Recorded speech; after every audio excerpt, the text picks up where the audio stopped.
Good evening, everybody, and welcome to our regular council meeting. It is 6:05 p.m., Wednesday, September 24th, 2025, and we are all present with the exception of Deputy Mayor Prost, who sends her regrets, a little under the weather tonight. So I'd like to call the meeting to order and start off with our traditional land acknowledgement that the town of Midland recognizes located on land which is the traditional and treaty territory of the Anishinaabe people, now known as Chippewa Tri-Council, comprised of Beausoleil First Nation, Arama First Nation, and Georgina Island First Nation. Territories within Pre-Confederation Treaty 5 and Treaty 16 and included within the Williams Treaties of 1923.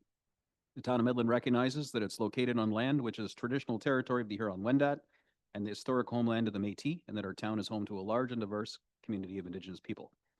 I'd now like to deliver the following safety message. Should the fire alarm activate, please exit the room in an orderly fashion and proceed to the evacuation assembly area, which is located in the upper parking lot up on 3rd Street. You may exit through the main entrance, the double glass doors there, make an immediate left and proceed out the front doors, or through the secondary exit right back here. Up the stairs, check the door for heat before opening. If it's safe, exit on the second floor and turn right and proceed out the door in front of you, or follow us. Washrooms are located on the second floor, and elevators located just outside the main entrance. As Midland has a respectful workplace policy, anyone exhibiting violent or harassing behavior will be asked to leave. Members of the audience are to maintain order and quiet, not to address council except with the permission of the chair. All cell phones, pagers, and other electronic devices, this is always a good reminder for yours truly, must be that anything that emits a sound basically need to be turned off or set to non-audible. No person shall display signs or placards, applaud participants, or debate, engage in conversation, electronic or otherwise, or behave in a way that may disrupt the proceedings of council. For anyone requiring a hearing assist device, please advise a clerk, and she'll arrange with our IT staff to provide you with the device. Council meetings are recorded via Zoom and are posted on the town's YouTube site. The meetings are also broadcast on Rogers TV Midland 53, one meeting per month, and live streamed via Rogers TV Midland, which can be accessed through the Town of Midland website. Individual recording, broadcasting, or streaming of the meeting by the public or any member is not permitted without express consent of the clerk and all those present. And the sort of general overriding exception is our media partner in the room tonight. That being said, if I could ask you to join me in a moment of silent reflection before we get things going.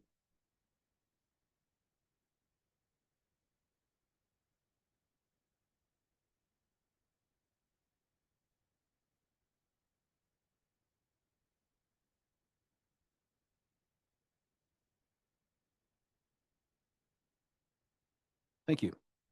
Council, before we get things going, any declarations of conflict of interest relating to today's agenda items? Seeing none, if one should arise, you know what to do. Throw your hand up, interrupt if you have to, and make the declaration of the time, and then fill out the requisite paperwork with the clerk. I have a motion here moved by Councillor Ball, seconded by Councillor Reese, that the contents of the regular council meeting agenda for September 24th be approved. All those in favor? Any opposed? Carried. Next motion here moved by Councillor McDonald, seconded by Councillor Patel, that the items and related recommendations contained in the September 24th, 2025 consent agenda as consent items having been considered by council be adopted with the exception of item 5.4.1 CSR 2025-83 delegation of administration signing authority, item 5.4.2 CSR 2025-86 fire department responses and associated costs, and item 5.4.3 CSR 2025-92 MTO Bridge Trail Use Agreement, which will be considered under Section 12, reports and other items withdrawn from consent agenda for council's consideration, including presentations by consultants regarding a report under consideration. Council, again, this is your opportunity to speak to things other than those three on the consent agenda. If you have any callouts or comments or quick question for staff. Councillor Ball. Thank you. I just want to actually call out a letter that you wrote from the September 2nd to 5th to Adam Chambers about the Coasting Trade Act and our cruise ships. I just thought that was a really good start to opening the conversation about that. So I want to call that out and say thank you from council.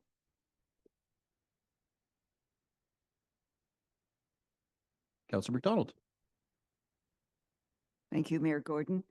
I neglected to review on the council information package August 25th to the 29th, the Simcoe County Launch Residential Ambassador Program.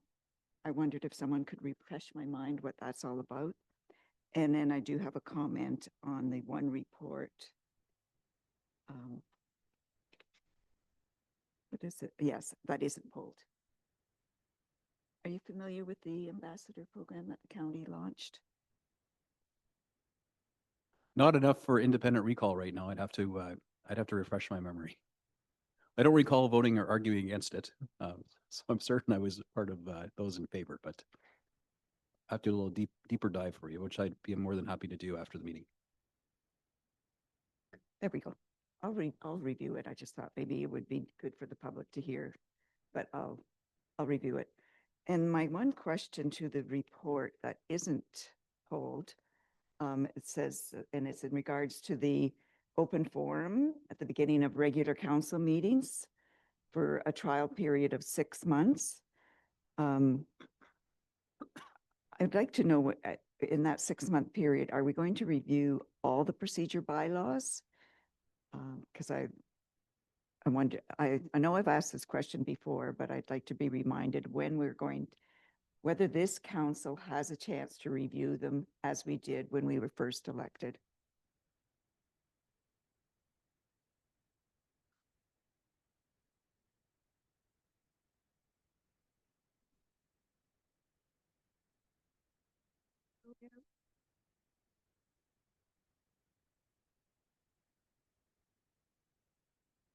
Here we are, a little technical difficulty. Madam Clerk.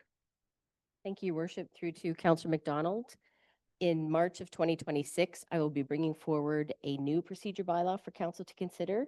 So at that time, we'll be reviewing the new bylaw with some amendments that there have been some comments made over the last 3 years that I've incorporated that will be incorporated into the new procedure bylaw. Thank you. I look forward to March 2026.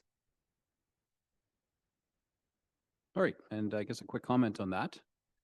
It wasn't pulled for discussion because I think that speaks to how well written the report was, but this comes as a council direction to explore kind of having open mic at the beginning of council meetings, as other municipalities have done, some successfully, some quasi-successfully. And so the report lays out how it's going to be done, how we're going to manage it, and anybody that's interested in availing themselves of that, there will be some type of press release or update because we're going to implement this quickly as soon as our next meeting in 3 weeks. So, not that there's not plenty of ways to reach out to council, but here's yet another way. All right, council, so are you content do you recall the motion on the floor right now to approve everything other than the 3 pulled? All those in favor? Any opposed? Carried.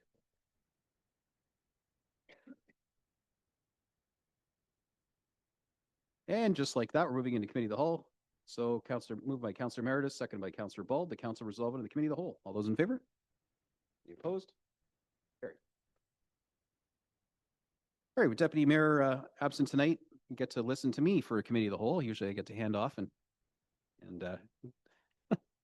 but it's me tonight. So under Section 7, public meetings and hearings, we have none. Section 8, we have no presentations. Section 9, a recurring theme this term, no integrity commissioner recommendation reports. That's the way we like it. And moving right along to number 10, deputations and petitions. I'd like to start off by inviting Beth McCormick and Paul Morris to present to council about the curbside cleaners and the Midland BIA. And it's an update on what's proving to be a wonderful program.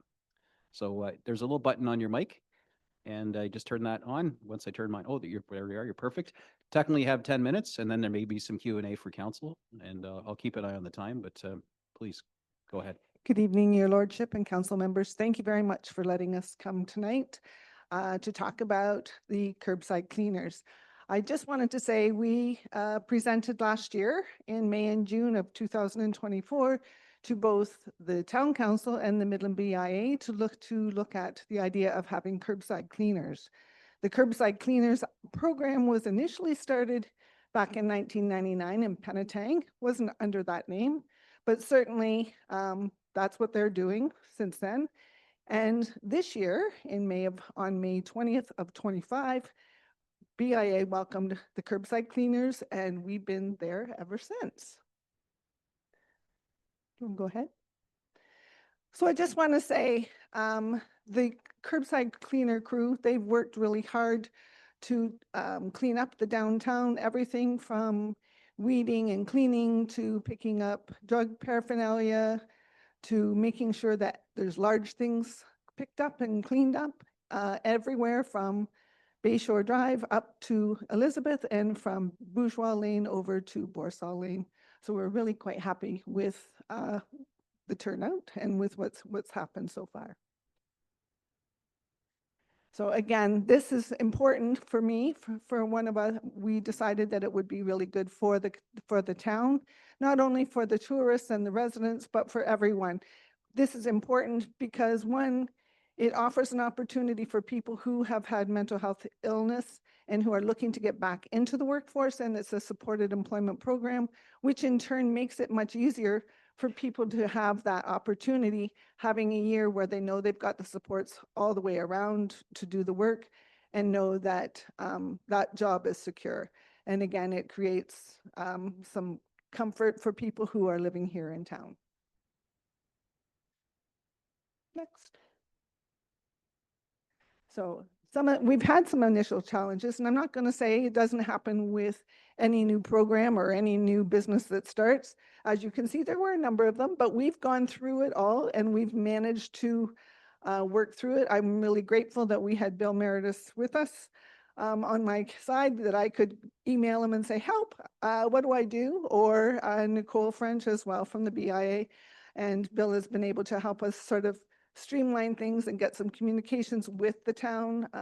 There were some bigger problems, and I was able to reach out to the bylaw officer and get some of the big stuff that is not something that people walking down the street can look after. So that really has been helpful.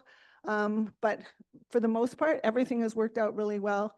Funding has been a little bit of a problem because, again, when I presented it last year, I presented it just as wages, forgetting that we had to look at having equipment. So there's a little bit more expenses, but other than that, things have gone really well. So we are still looking at other things that people can do because they do a lot of work. They work 30 hours a week, Monday to Friday. There's 2 people in every day from 9 until 12. And so they're doing all the work, but then again, they're looking and saying, hey, we can do some more. So these are some of the things that they've come up with. And we're looking, again, I've put on there to maintain or increase communications with the town, because I feel like there are days when there's garbage that if I could just text somebody and say, hey, can somebody pick that up? It would get looked after. That is something that we do have with the town of Penetang, that they know exactly the route and they go and pick stuff up and it's picked up right away.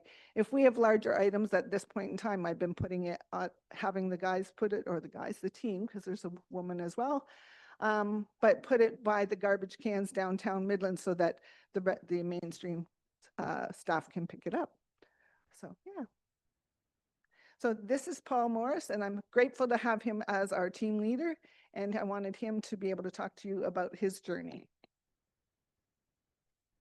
Your Majesty and councillors and everyone else.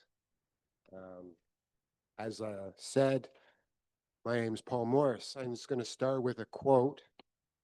Karl Bard: though no one can go back and make a brand new start, anyone can start from now and make a brand new ending. As I said, hello everyone, my name is Paul Morris. I'm a team member of the Midland BIA, Midland Business Improvement Association. I'm pleased and honored to be given this opportunity to share briefly why I'm so appreciative for my job facilitated by the BIA's Transitional Employment Program, the Town of Midland, and Waypoint. First, let me give you some background information as to how and why I'm in need of this marvelous program. Next, I'll share with you how Midland, our community, and all the mental health and addictions organizations, programs, and services contribute to my reentry back into the workforce while becoming a productive, valued citizen in our community. I was very fortunate in my earlier years to have considerable business success in my life. At the age of 28, I bought an existing small industrial wholesale company, which I paid $30,000 for. I managed to grow this business from $180,000 gross sales to $1.2 million in my last year of operation. I had many contractors and 7 full-time staff working for me. I got married at 30. We brought up 3 fantastic children, and all of them are successful in their own lives. They've blessed me thus far with 4 wonderful grandchildren. I see all of them regularly, and of course, they continue to give me pure joy. The primary reason I'm here today is due to a relentless dark spiral downward. I accredit my major turnaround today to the services offered to me since moving to Midland. I've sought treatment and care from the age of 16 with little real relief from my struggles with mental illness until landing in this superbly supportive community. I've been granted help and support from self-help groups, social workers, psychologists, psychiatrists, and the right prescribed medications. Let me share some of the darker sides of my journey through this life. I've lived on and off the streets for well over 15 years. I've been in jail, psychiatric wards, and mental institutes since I'm 16. I've lived in group homes. I've lived in homeless shelters. I've couch surfed. I've been on welfare, ODSP, and UI. I've had over 10 psychotic episodes. I've been diagnosed with several mental illnesses. I've spent more than 3/4 of my life in a depressed state of mind. I suffered from decades of suicidal ideation. I experimented with different street drugs and at times abused alcohol. I've cycled over and over again with clinical depression, hypermania, mania, and psychosis. I've slept in garbage dumpsters in the dead of winter. I've slept over street grades. I've slept in commercial buildings' foyers. To state it simply and clearly, I endured many hardships due to untreated or improperly diagnosed mental illness. Upon arriving in Midland, I got immediate support, first from a local pastor who took me to Wendat Social Services. From there, I was connected to Waypoint, and finally to where I am now. I work for or with both organizations.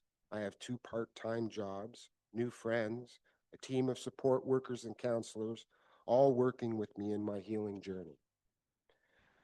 I need to express that of all those who have advocated, supported, nurtured, and encouraged and guided me to arrive at this best place I've ever been in my life. Now she's embarrassed, but Beth here from Waypoint, my employment specialist, has been a major contributor in my road to recovery. From the bottom of my heart, thank you. You went above and beyond, Beth. I have the most sincere debt of gratitude. I'm 63. I believe I have more to contribute to our fine community. The BIA is supporting me and others to find meaning and purpose to our lives by employing a crew to clean up and maintain the downtown core of Midland. I now have a genuine sense of purpose and meaning to my life. I'm developing confidence with new aspirations to strive further to give back to my community here in Midland, my family, my friends, and all the support workers who've guided me in a new and positive way. Presently, I have a 1-year contract at the BIA, which I intend to fulfill. It's my ambition to continue to offer my strengths, skills, and positive attitude each day at work while making a small but valued contribution back to my community, which has richly served me. Today, I have future plans, dreams, and ambitions. I desire to take what time remains of my life giving back to community. The BIA affords me the opportunity to work, to thrive, and win in my battle with mental illness. Thank you once again, BIA, Town of Midland, and all the fine people of Midland who support and encourage people like me to participate in a vibrant and healthy way to our fine town, Midland. I'd like to end with the quote, Steps by Herman Hesse. Only he who is ready to journey forth can throw off old habits. Thank you.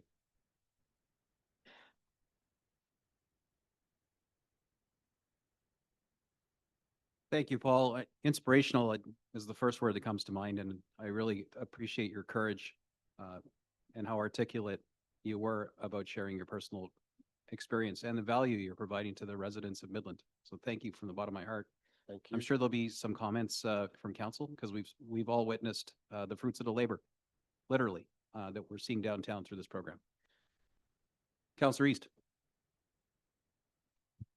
Yeah, through your worship, I wanted to commend you on your courage, sharing your brokenness. That's a great journey that you're on. And I wanted to speak to the program. I've personally seen it downtown. It's working really well. I'm really glad that you brought this forward last year. I, I believe in my heart that it encourages growth within the brokenness. So it's really great that you brought this forward last year. The one comment that I would share, the feedback that I have with a lot of store owners is that they're dealing with a situation where they can't call the town of Midland to pick up needles, for instance.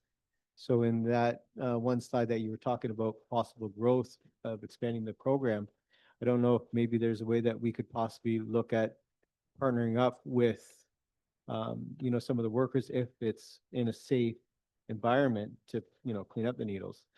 That's done on a regular basis. So So if there are some that we've missed, just let us know. But that is something that is done on a daily basis. beautiful. If there are needles around, they're picked up. If they're not, Tuesday there were 5. So maybe, We've probably had 25 needles that we've picked up since May 20th. But that's in cleaning up the harder areas. And I will say there's some areas that we have people who tend to spend more time in the community, in back parts of the parking lots and that kind of thing.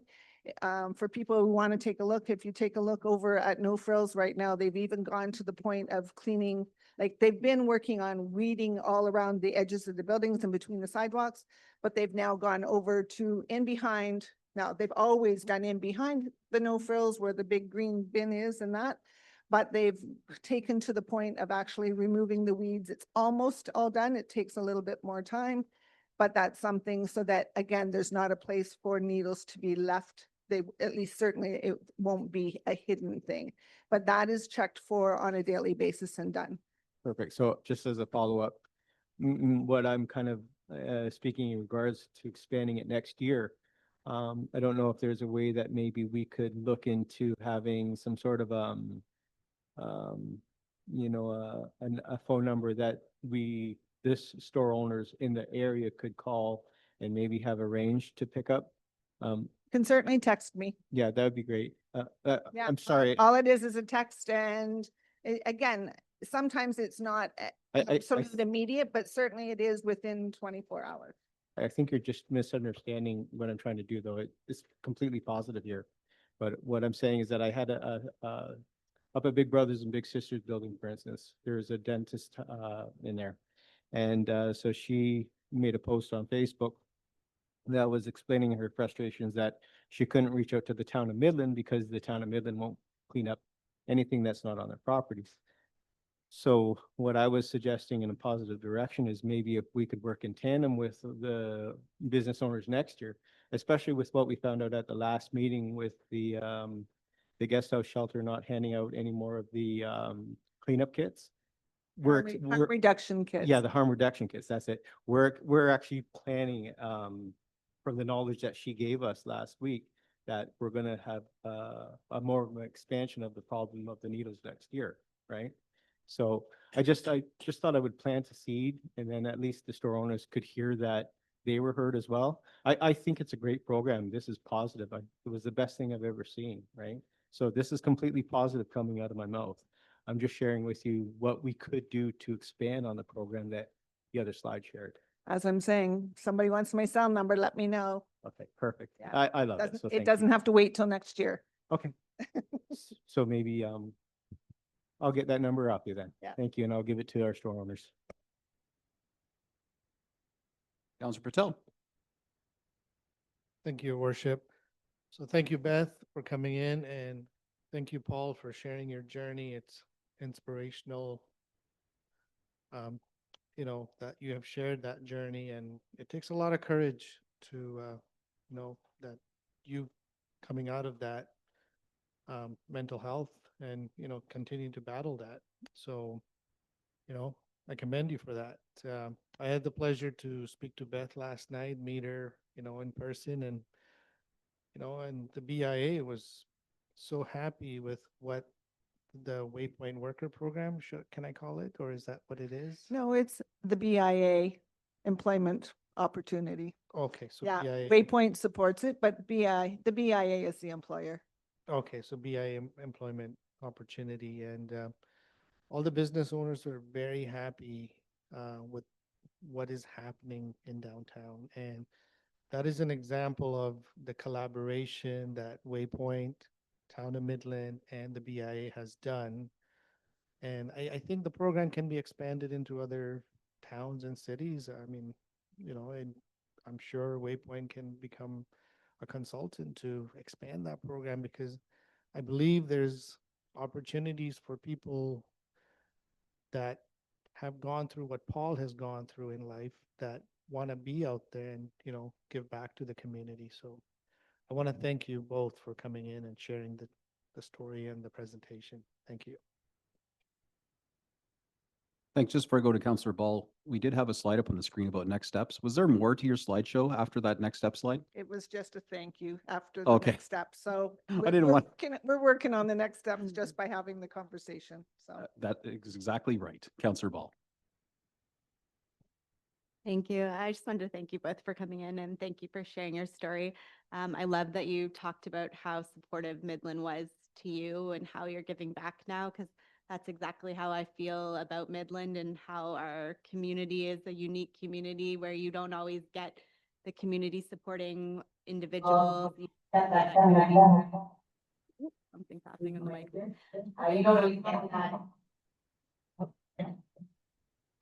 Oh.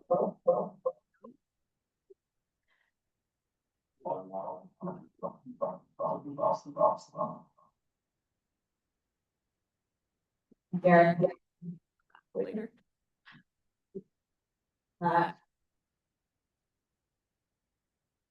I'm continue. I just want to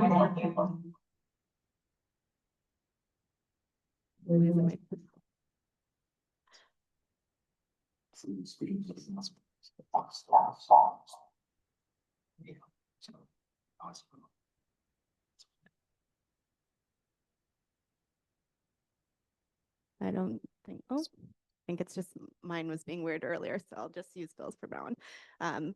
But I just really appreciated you talking about the community feel, and that's what I love about Midland. So I appreciated you bringing that forward and feeling that connection and giving back in the way that you're giving back. And I think that adds a lot of value, and this program is a good reflection of our community. So I wanted to thank you for coming in and sharing that. Councillor Meredith.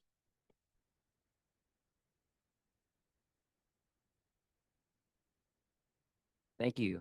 Paul, thank you for your story. That was very brave, and for sharing all that personal and the success that you've had, and the willing to get help, and with the help that we and the supports around that we have many supports here, and I'm glad you took that on yourself to realize that you needed it, and the supports were there to help, and I wish more and more people around the town would take into those supports. And I'm glad to hear of your success story, and I'm glad you're with the program. I mean, you're awesome. The team members have been incredible. And Beth, I can't thank you so much for all your work. Yes, Paul, you did have a 1-year contract, but I'm coming back to council at budget and trying to secure a 3-year contract. So I hope you stick around. Or if not, then I'm sure you, as a team leader, all your efforts, your succession planning with the others, well, you would have taught them well. So appreciate it. We heard Beth at the BIA last night. With the town or the businesses. Very, very pleased. I am over the moon with this program. I love it. The downtown has never looked so good. I think I've only called the town once. Last year, without the program, I think I was on the phone quite a bit to the town. This year was only once about our garbage situation, which we overlooked. There's some things that we have to improve upon and make changes, but we're getting there every year. Especially with the supplies, you know, the outwear, the proper tools we need for the program. So I'll be discussing that in budget. So hopefully, you know, the council and town can see the value in it, because you know, not having the town staff downtown doing the work that you're doing, I mean, I think it's a win-win for both. Win-win-win, both for the town, the BIA, and the team. So can't thank you enough. Keep up the great work. You guys are doing fabulous. Thank you. Thank you. Councilor McDonald. Thank you, Mayor Gordon. Again, kudos to you and Mr. Morris and to Ms. McCormick. It's a wonderful program. And I witnessed personally the hard work of the weed pulling in the cracks. I'm going, gosh, I should go take some lessons because I can't get mine that clean. But I'm wondering, I have two questions about expanding, if we expand our BAI boundaries. And has it ever been discussed to expand the program to help in our parks for the cleaning? And my second question is, are the workers ever confronted negatively? And if have they been trained how to deal with any situation like that? Let's go with question number one. We certainly have talked about the park. That being said, with the town of Penetang, I will say town of Penetang, they do the main street and then they do all of the main arteries going in and out of town. So they do Fuller right up. They go from Champlain Road at the 16th in. They go to Robert Street from east to west, from one end to the other. They go down to the Angel. So it's not just downtown, but they're not doing the same. They're just picking up garbage. And I will say that our BIA, our crew downtown, they're doing a lot more. So certainly there is room for all of that. I guess that it would come down to the numbers and what we'd be looking at as far as how big the crew needs to be done and then how often. Because what happens is that typically what we're looking at right now is that Monday, Wednesday, Friday is full cleanup. Tuesday, Thursday is weeding and all the other incidentals. Is sort of how it goes. But then again, we're doing task work from one day to the next. The crew will actually come back and say, you know what, I noticed this yesterday, or I noticed this today. Tomorrow, can we look at that? And it's like, absolutely. So the crew have really taken this on very personally and have really gotten involved. They make the decisions. Yes, we have a task list, but really when I look at the task list, we've got so much more that we just keep adding on whichever day that it's a little bit different. So, I mean, there's always room to make changes. Certainly the park has been a consideration or certainly a thought around that, because that is something that a lot of us, and I will say the crew have talked about, you know, it would be nice to have the park look better as well because there's so many people. But then again, that becomes not a BIA concern. It comes as a town, right, a town employee.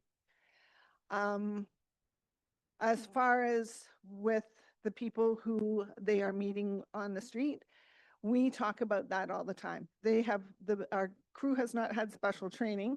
What we've talked about basically is that I encourage the crew to talk to people and say, hey, you know what, if you want supports, I can tell you where to go.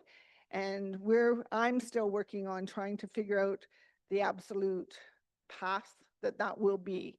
Because yes, there are many mental health organizations involved in people getting help, but to get immediate help on that day, and I will say I've worked with the people who are homeless previously as well.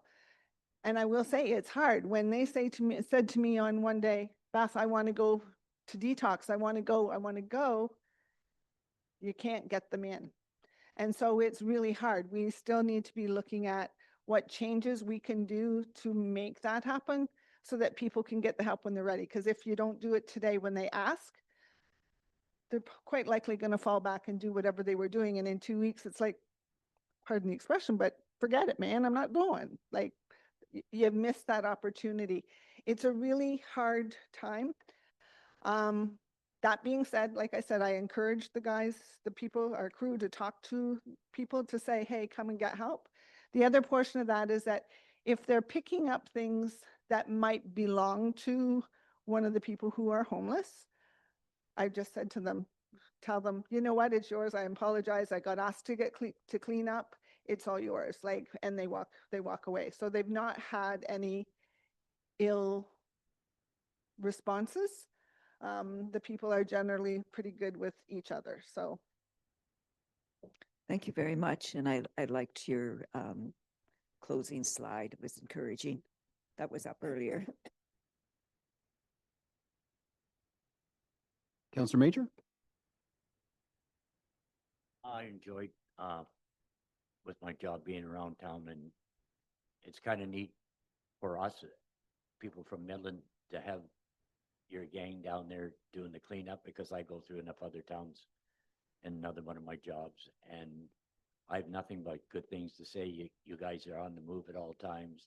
You're not leaning on a broom or hanging out like up and down the main street. You guys are busy, and you got the initiative and the smarts to look at other things, which is awesome. Like, you don't just go, I only got this list and that's all I have to do.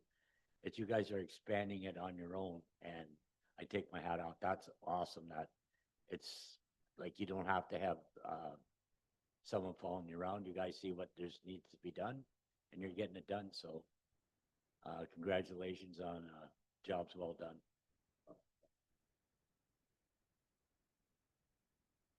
Councillor Meredith? Thank you. And I missed one point that I wanted to make on some comments made here. So when we're talking about the BIA, we're strictly with the team members. We're working within the BIA boundaries, right? So the BIA is the employer. We pay for the service, and then so we get funds in from the membership, some contributions from the town, and the way how we spend it is up to the BIA. So we hire the waypoint workers, and the BIA workers, and they were actually going outside the BIA territory. They were going up and down First Street, and we're like saying, what's going on? And we had to rein them in, because they were just like, they're on the loose all over town, and we had to just rein them back in towards the boundaries. So if you let them go, they'll wherever they'll see the need, they'll go. But we had to bring them in, and they're doing, and again, they're doing a fabulous job. But I just want to make sure, if those needles are outside the BIA boundaries, then yes, they will not get picked up by the group. So so if your business you're referring to, that is still there, and if they're outside the BIA boundaries, then that's the reason why. Just to let them know. So okay, thank you. Thanks. And of course, the BIA is working hard to expand those boundaries. So they may be outside the boundaries now, but they certainly welcome to approach the BIA for associate membership, or, something like that. Anyway, you guys, I have one regret, and that is that we didn't do this years ago. I don't know why we're so late to the party. Penetang Machine clearly got the message. I mean, to be fair, I don't think it never came to us last term. But when it came to us this term, we seized the opportunity. I did get a chance to meet another outstanding member of your team in my travels. Corey was out on the street, having me down on my bike, and he, volunteered to do he got voluntold into doing a video with me to promote his hard work, and how much, how rewarding the work is for him, and how I got to share how much we appreciated his efforts. He and his team, but he was the only one that I could snag on camera that day. And for those that want to see and hear from Corey as well, you can find that on my Facebook page where I put the video. But I think the key here is that public-private partnerships is really, it's the model of how things are getting done now, especially with smaller municipalities. It's an outstanding return on investment for us. The creative way to co-fund this with the BIA, brings us some labor peace in our very unionized world. Doesn't step on anybody's toes. The town staff are still very hard at work in the operations department. But with your team, you're able to provide a service that we otherwise couldn't without significant extra cost. And it directly benefits the BIA and all of our residents and visitors who enjoy our beautiful new downtown and how clean and kept it certainly looks now. I know our ops staff had been doing it for years, but they just can't spend the time and attention and care that your team does. So it really, it goes noticed for sure.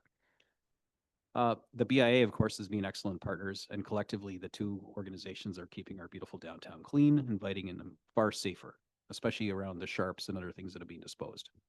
So I would like to thank you again for all of your efforts. They definitely go noticed, and I do look forward to the expansion of this program. And I certainly will be supporting it in the budget when it comes forward. So make sure that any of your ancillary expenses beyond the operational side are captured so that this is viable, so it doesn't become, a losing proposition for you. Let's see what the true cost of this program is, and then we work on our cost sharing relationship with the BA to see it expanded and, of course, sustainable and moving forward. So looking forward to that. Any other questions, comments, council? All right, thank you so much, both of you, for coming in. Again, very inspirational, and I look forward to continued work. Thank you so much. Thank you.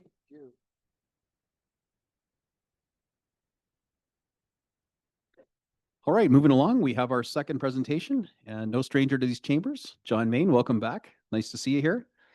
And he's the speaking of sustainability and climate action coordinator from our SSEA, which we're partners. And you have got a slide deck that, spoiler alert, I have watched you present this because I do tend to watch some of my neighboring council meetings just to see what's going on. But I will act surprised and nonetheless, and do look forward to any customizations that are Midland-centric in it. So please take it away, John. Thank you. I'm going to try really hard to keep it under 10 minutes. I promised Sherry that I would. I'm like an invasive flower. I look good, but you can't get rid of me. All right. Sorry, that's my corny SSEA joke. So Jamie's going to go through the slide deck. I apologize. It's very fulsome. So it's a bit of a whirlwind presentation. So allow me to present to you. So thank you for the introduction, Mayor Gordon. For those who don't know me, my name is John Main. I'm the Sustainability and Climate Action Coordinator with Severn Sound Environmental Association, and I get to run the Sustainable Severn Sound project, which is just delightful. So today, a quick presentation on the milestones, the Partners for Climate Protection Program. Talk about where we are, milestone 4, implementation, talk about some of the energy baselines that we calculated as part of the plan, talk about some of the corporate actions, some of the community actions, as well as highlight some of the success stories, and then talk about what are the next steps and also what are some of the funding opportunities that we're looking at. Next slide, please, Jamie. So again, quick background, SSEA worked collaboratively as the remedial action plan, pulling multiple municipal partners together, bringing the community together, really building that environmental momentum and continuing to work, delisting an area of concern, the second to be delisted in all of the Great Lakes region, and that's really set the stage for further environmental work. Next slide. This is the sustainability plan in 2009, and then we developed a climate action plan in 2018 and 2019. These are very meaningful to me because I was on the Sustainable Severn Sound Committee with the late Jack Cotton in 2019, and Mayor Downer was the signatory to the sustainability plan. So obviously to our late colleagues, this really is an important project. Thank you, Jamie. To the next slide. So just before we talk about climate change, there's kind of like always bring up two sides of the coin in terms of climate change. One of it is mitigation in terms of decarbonization, how we talk about energy, how we reduce our fossil fuels in our community. So a lot of conversations around electric vehicles, walking, biking, fixing up homes, building new buildings to be green standards. And then of course, climate adaptation, you can also refer to that as resiliency. And that's the new reality of extreme weather, the new reality of climate change. What does that mean? Weather, hardening infrastructure, being prepared for all the different environmental and extreme weather events. Next slide, please, Jamie. So the Partners for Climate Protection framework is basically a recipe. 500 plus municipalities across Canada have signed on to this, and it's a very simple formula. You calculate your energy emissions, you set a reduction target, come up with a plan. So that was done bing, bang, boom in 2018, 2019. We're working on implementing the plan, which is actually the hardest part. And then the final step is going to do a big data analysis and recalculation and see how have we done? Have we saved energy? Has it gone up? How's our electricity use? And do a fulsome deep data dive into corporate and community energy emissions. Next slide. So on implementation, in terms of the baseline, we did all the data calculation, and the town of Midland uses a tremendous amount of energy. We have an arena, we have a library, we have a sewage treatment plant, but when you all add that all up, it's about 1%, and the community is 99%. If you think of the factories and all the 18,000 people and all of our downtown businesses and uptown, all the businesses use quite a lot of energy. And when it comes down to corporate and community, it basically works out that kind of half of your emissions are from your vehicles and half of your emissions are from your buildings, and there's a little bit of emissions from waste, and we'll talk about that in a second, and also the amount of water we use. And so we're very conscious about water conservation as well. Next slide, please, Jamie. So we set an aspirational community target because we can't tell the community what to do. We try to encourage them to try to save energy through energy efficiency upgrades, but we do have a direct control over over our facilities of our fleet. And so we're working towards a 15% reduction of our corporate emissions. Next slide, please. So the plan that was developed in 2019, a lot of great actions. Look at policy integration, also called operationalizing. So you can see how climate change is now embedded into your asset management plan, official plans, various master planning documents. So that's a key important thing, that climate change is not just a standalone project. It gets integrated in all to your public policies. Looking at green fleet, and how successful is the 2018 Mitsubishi plug-in that the water department's been driving around for a few years, and looking at more opportunities every time a new vehicle comes available. And then basically we're starting small and working our way up because we're seeing the vehicles are getting bigger, the batteries are getting bigger, and there's new trucks and school buses. You keep hearing about the new technology every year. We've done a great job on facility upgrades. Bee City, I love seeing the sign coming into town. The town has done a great job in pollinators, and the community has been very supportive of that. And then shout out to the emergency management staff. They've been always there updating their plans to be able to respond to emergencies. And then we continue to look at more climate adaptation risks. Next slide, please, Jamie. Thank you.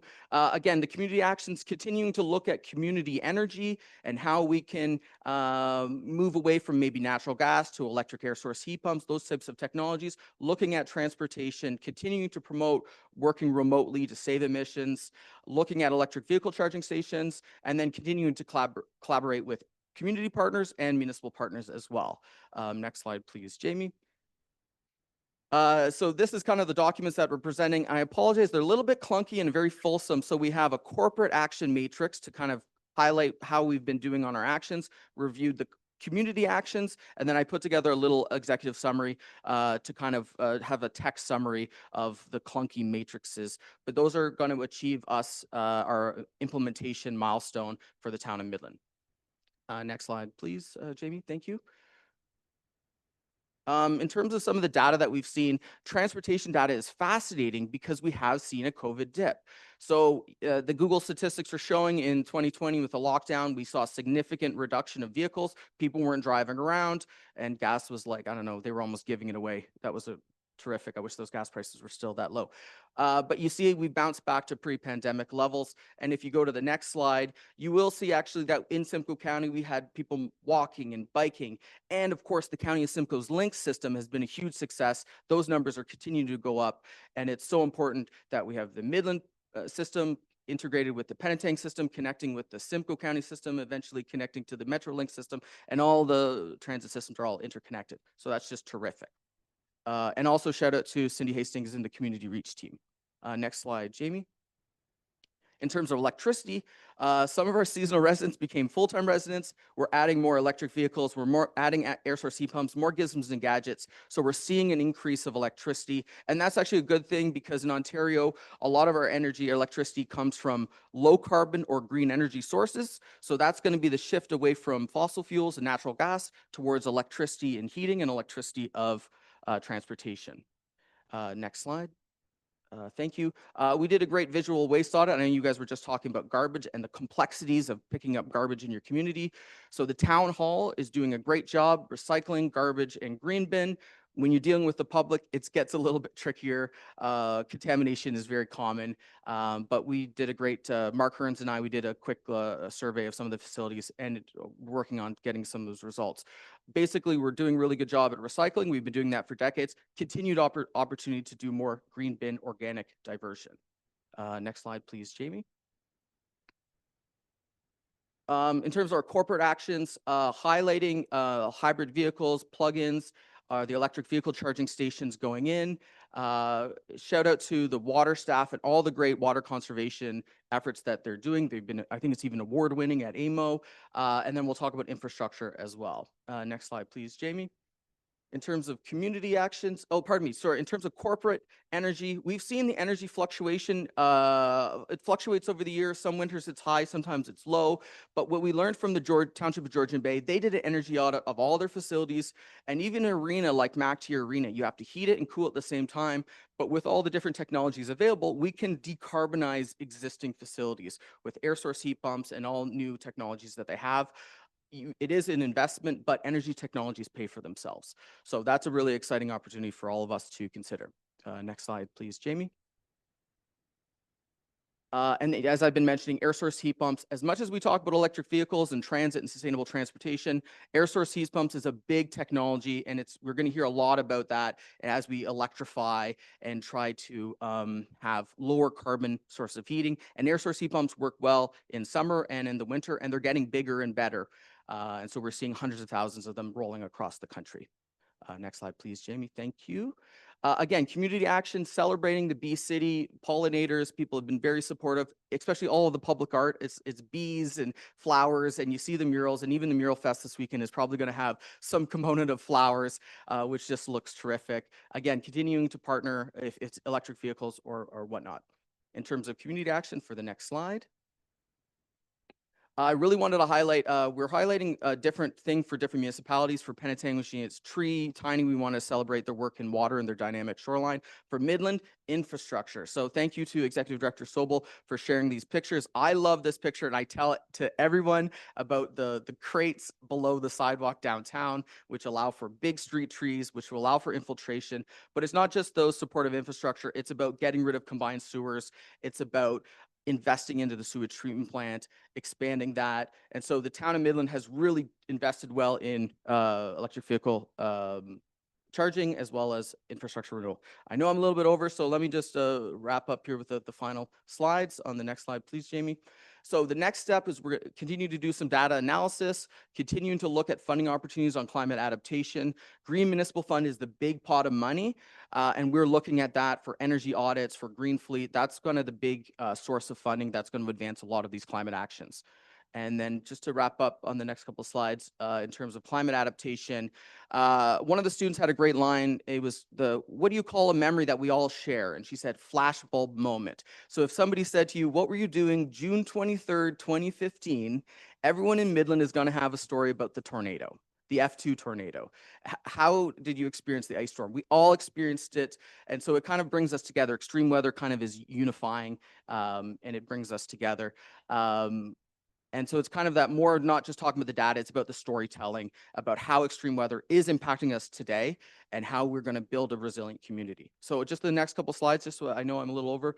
So this is just showing an example from Northern Tornadoes Project. All of the tornadoes that have hit Southern Ontario and Central Ontario. So the F2 Midland is there, the little yellow dot, obviously the famous F4 that hit Barrie in 1985.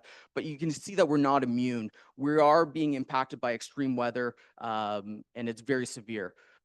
And then just the final slide, the second final slide, Jamie, just on some of the new digital tools.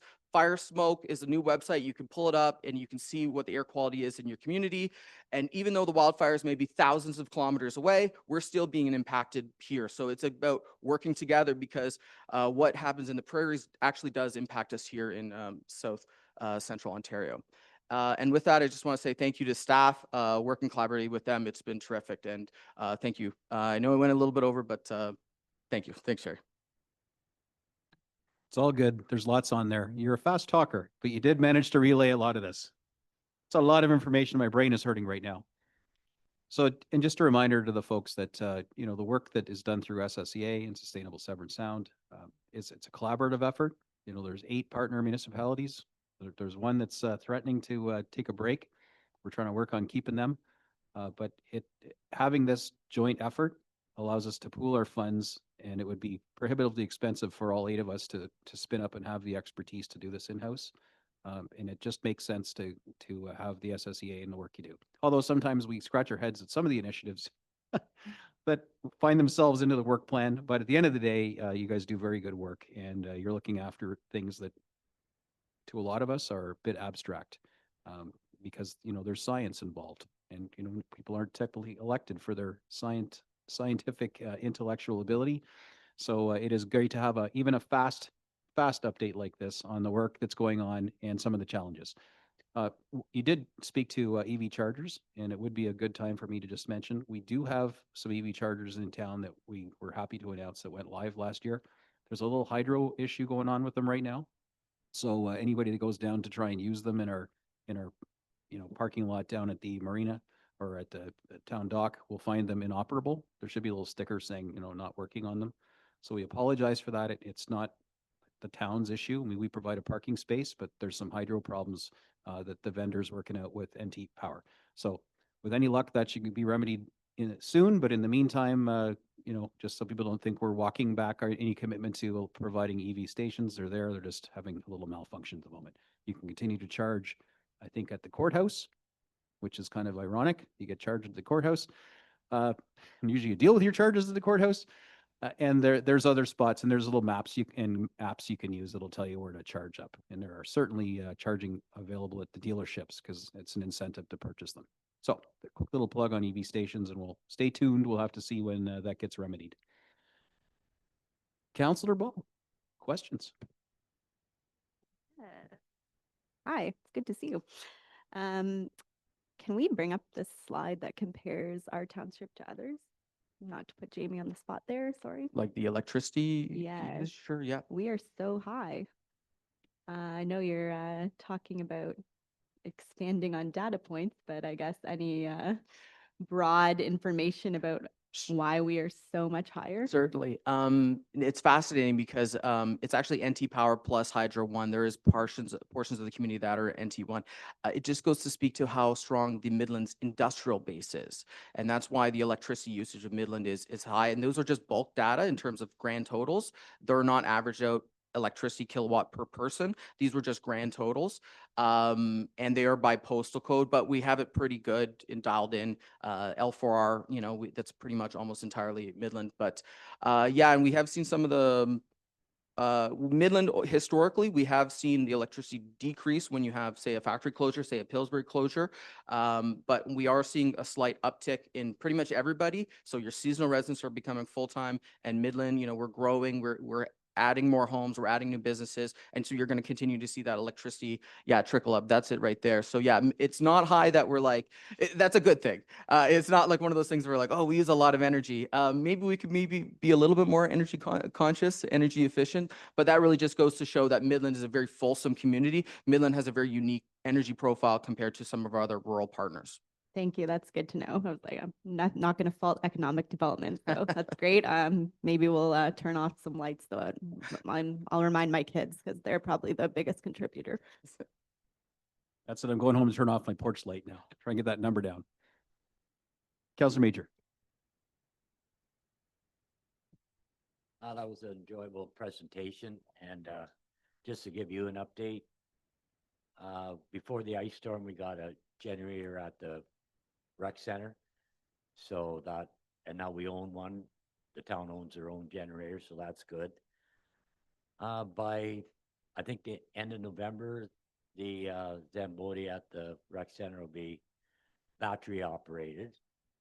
And the town's looking at more, I wouldn't say complete battery operated vehicles, but hybrid.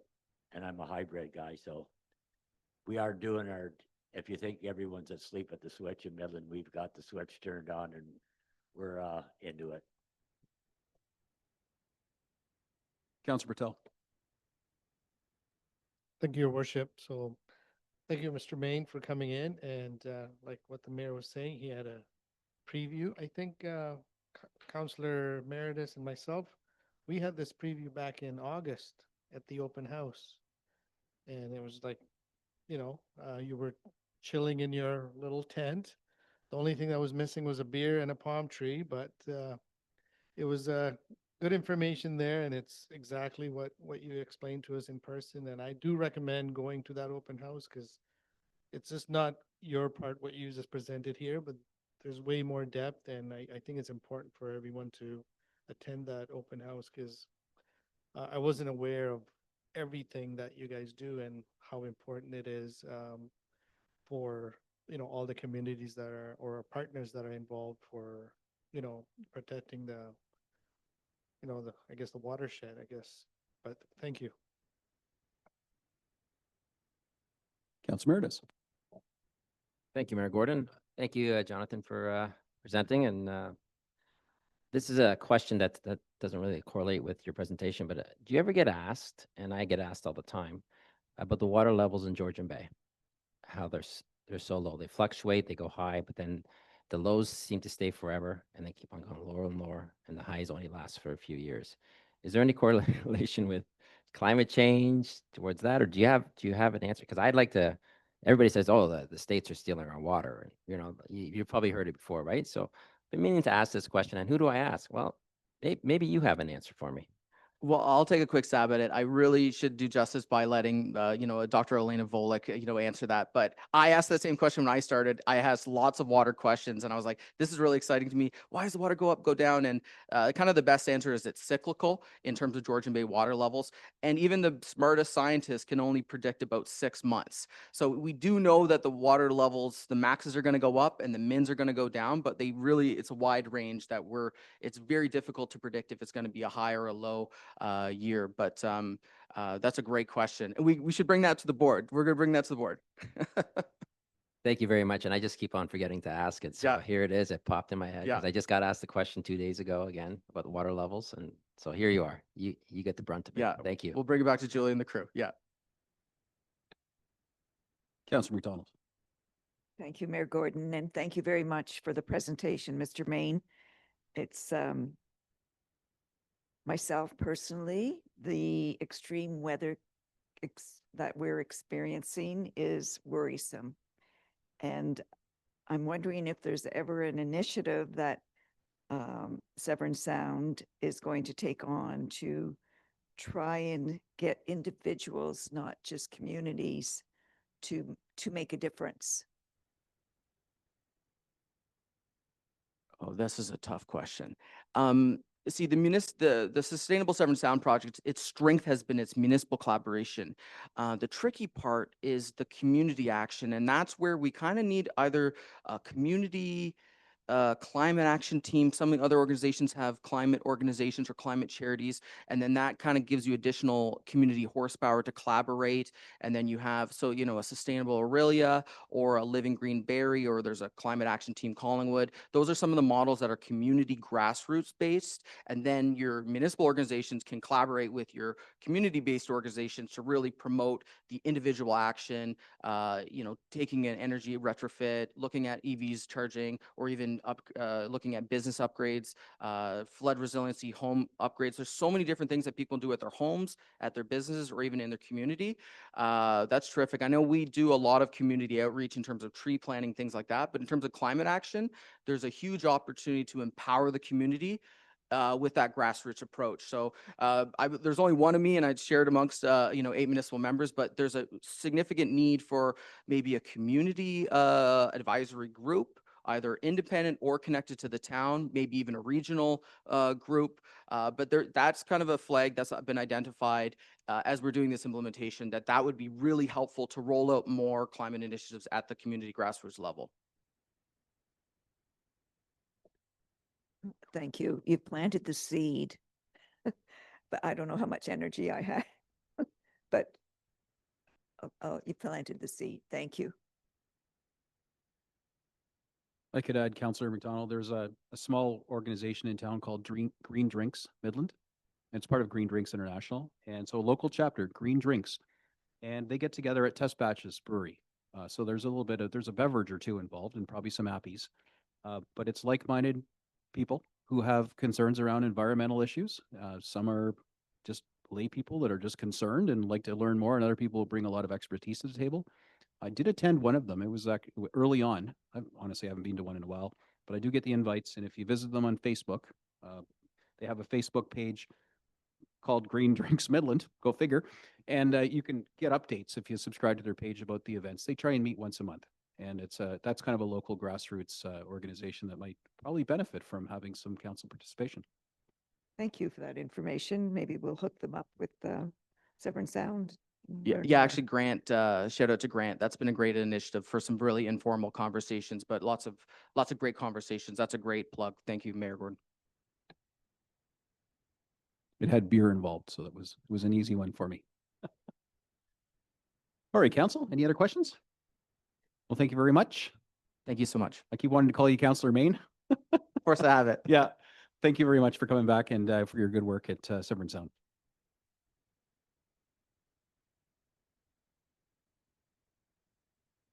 All right, folks, we're moving on. So we're at 12.1.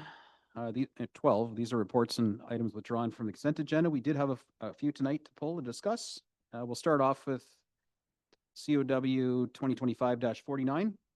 And that staff report CSR 2025-83 delegation of administrative signing authorities dated September 24th, 2025 be received, and that the draft bylaw attached to staff report CSR 2025-83 be passed and enacted. And I just need a mover to get that on the floor. Councillor Major and a seconder. Councillor East. And which councillor pulled this for Q&A? Councillor Meredith, take it away.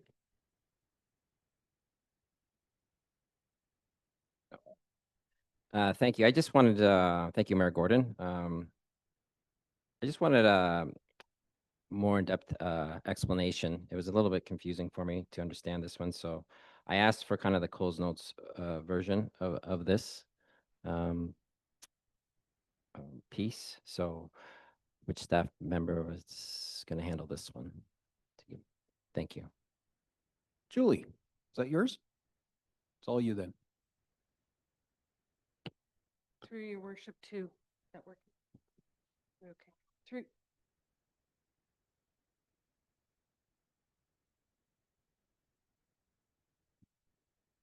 Hopefully that's better. Through your worship to Councilor Meredith, do you have specific questions from the summary that was given to you after?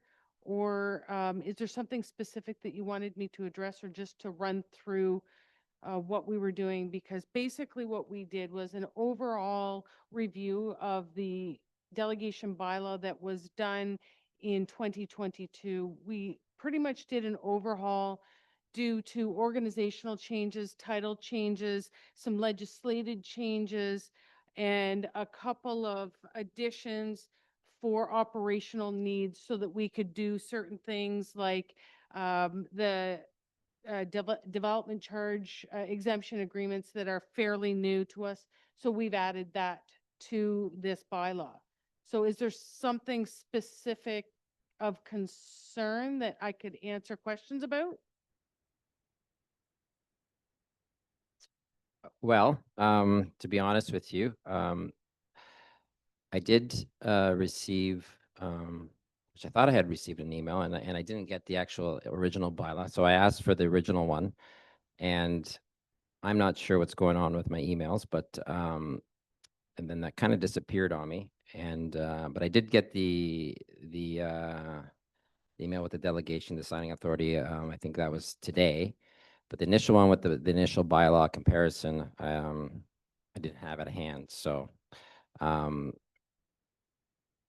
so I don't really have any in-depth questions to kind of, I was trying to understand it, what the original bylaw was, what's being added. I see ASC in here as well. Of course, that's new. So in this bylaw, the original bylaw was it 2020? I'm not sure what year was it, 2022, I think. Yeah, so so there are some changes, and I would have been more prepared, to be honest with you. But I couldn't get that correlation from the old ones to the new ones. So what I will do is, if I do have questions, more direct, but then I will address them with you. But for now, just kind of an overview of why this is important, I guess, would help us out. Thank you. Through you, your worship, to Council Emeritus. So this bylaw is something that's enacted pursuant to the Municipal Act that allows the town staff members authority to proceed with certain activities without having to bring every single thing that they do on a daily basis through to council. So entering into certain agreements that are, in this case, limited to 5 years in length or less. Certain lease agreements that we renew, applying for grants so that we can do that without coming and seeking authority from council to do our day-to-day functions. We've had a overall encompassing delegation bylaw since 2019. It was updated in 2022 to allow for a bunch of changes that occurred in the Planning Act. And then about 8 months ago, we did a full review and overhaul of that to allow for changes in our operational needs, things that we're no longer doing, things that we now have to do. We've added a page in there for building code assistance so that our CBO, Mike Campitelli, could do things like conditional building permits and the DC exemption agreements that are within the act that was amended last year. So those were additions. There were additions for the automated speed program that is now instituted. And one of the other big Planning Act ones that was put in was the removal of the hold, so that Mr. Farquharson can move forward with some of his Planning Act stuffs without having to bring that to council for approval. The remainder were basically organizational changes, title changes, and legislative changes. Hopefully that answers a lot. I'm happy to answer more questions as you review it, but those were the basics. We did add very specifically, the 3 that I explained, plus the automated speed. Okay, thank you very much. So basically minor signing authority in nature, nothing over the top major, which we should be concerned about. Thank you.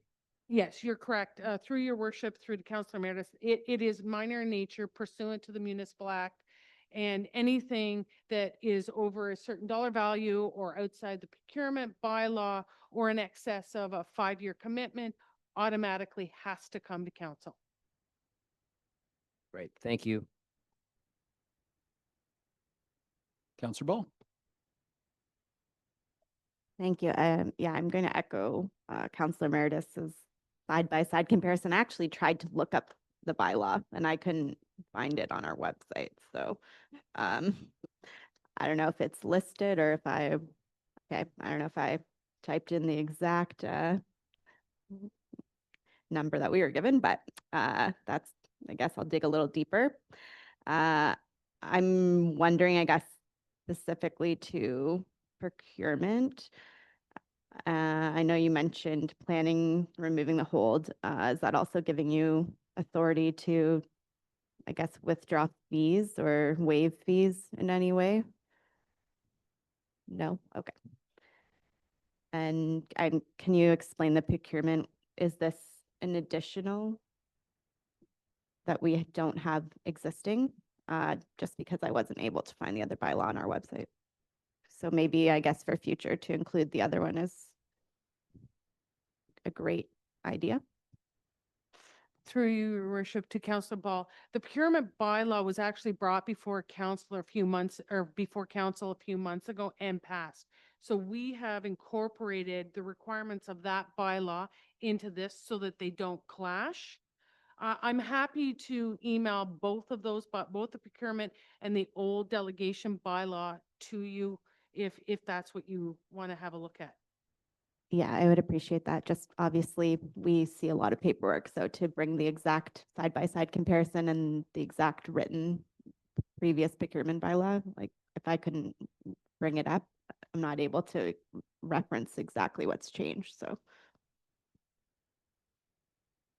Through your worship to Councillor Ball, the procurement bylaw, this particular bylaw does not repeal that procurement bylaw. That procurement bylaw will stay in place. They have very specific requirements pursuant to very specific legislation. We've just incorporated some of the requirements in that bylaw into this one as well, so that they mesh together properly. Thank you. Yeah, I understand. I would love a copy of it that I can actually have in my inbox to compare. That would be great.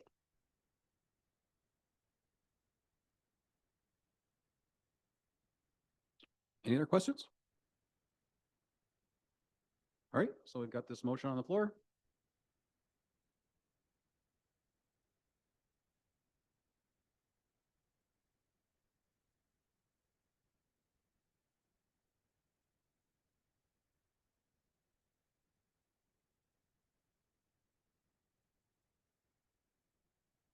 Again, the staff report CSR 2022-83 delegation of administration signing authorities dated September 24, 2025 be received, and the draft bylaw attached to staff report CSR 2025-83 be passed and enacted. So I got it moved by Councillor Major, seconded by Councillor East. Council, all in favor? Any opposed? And that's carried. Up next, we have CSR 2025-086, Fire Department Responses and Associated Costs. And the motion here is, I already wrote on the wrong one last time, so can we have Major and East moving this one too? Thank you. The staff report CSR 2025-86, Fire Department Responses and Associated Costs dated September 2024 be 2025, sorry, September 24th, 2025 be received for information. Council, which one of you pulled this and probably has questions? Councilor Meredith. Thank you, Mayor Gordon. I had a few questions on this one, and I did email my questions in, and Chief Renaud did get them. I still, for some reason, don't have the bullet points for it. I'm not sure.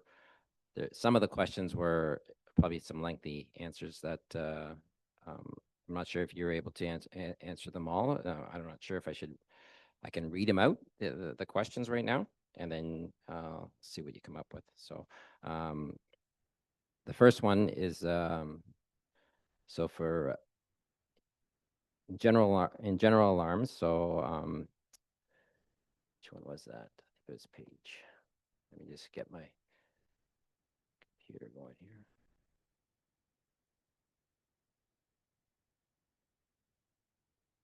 So for general alarms, which are about 65, with 3 duty crew on shift. The question was, what was the total dollar figure of these 65 incidents, and how would this dollar figure impact the general alarm total of $316,663.18 in overtime if the duty crew on board were to be 4? Through you, your worship, to Council Emeritus, the numbers that we have here is just under $81,000. So you would reduce overtime pay from 316,000 to 81,000 if you had 4 on. Through you, your So, worship, and- to the councillor. Yeah. The cost of having only 3 and having to upgrade or to tier up to a general alarm for those 65 is $81,000. So if we had a crew of 4, we would not trigger general alarms, and we would have not paid the $80,000 or $81,000 in To- overtime. Okay, so of the 316,000, you'd save $81,000. Correct. Gotcha.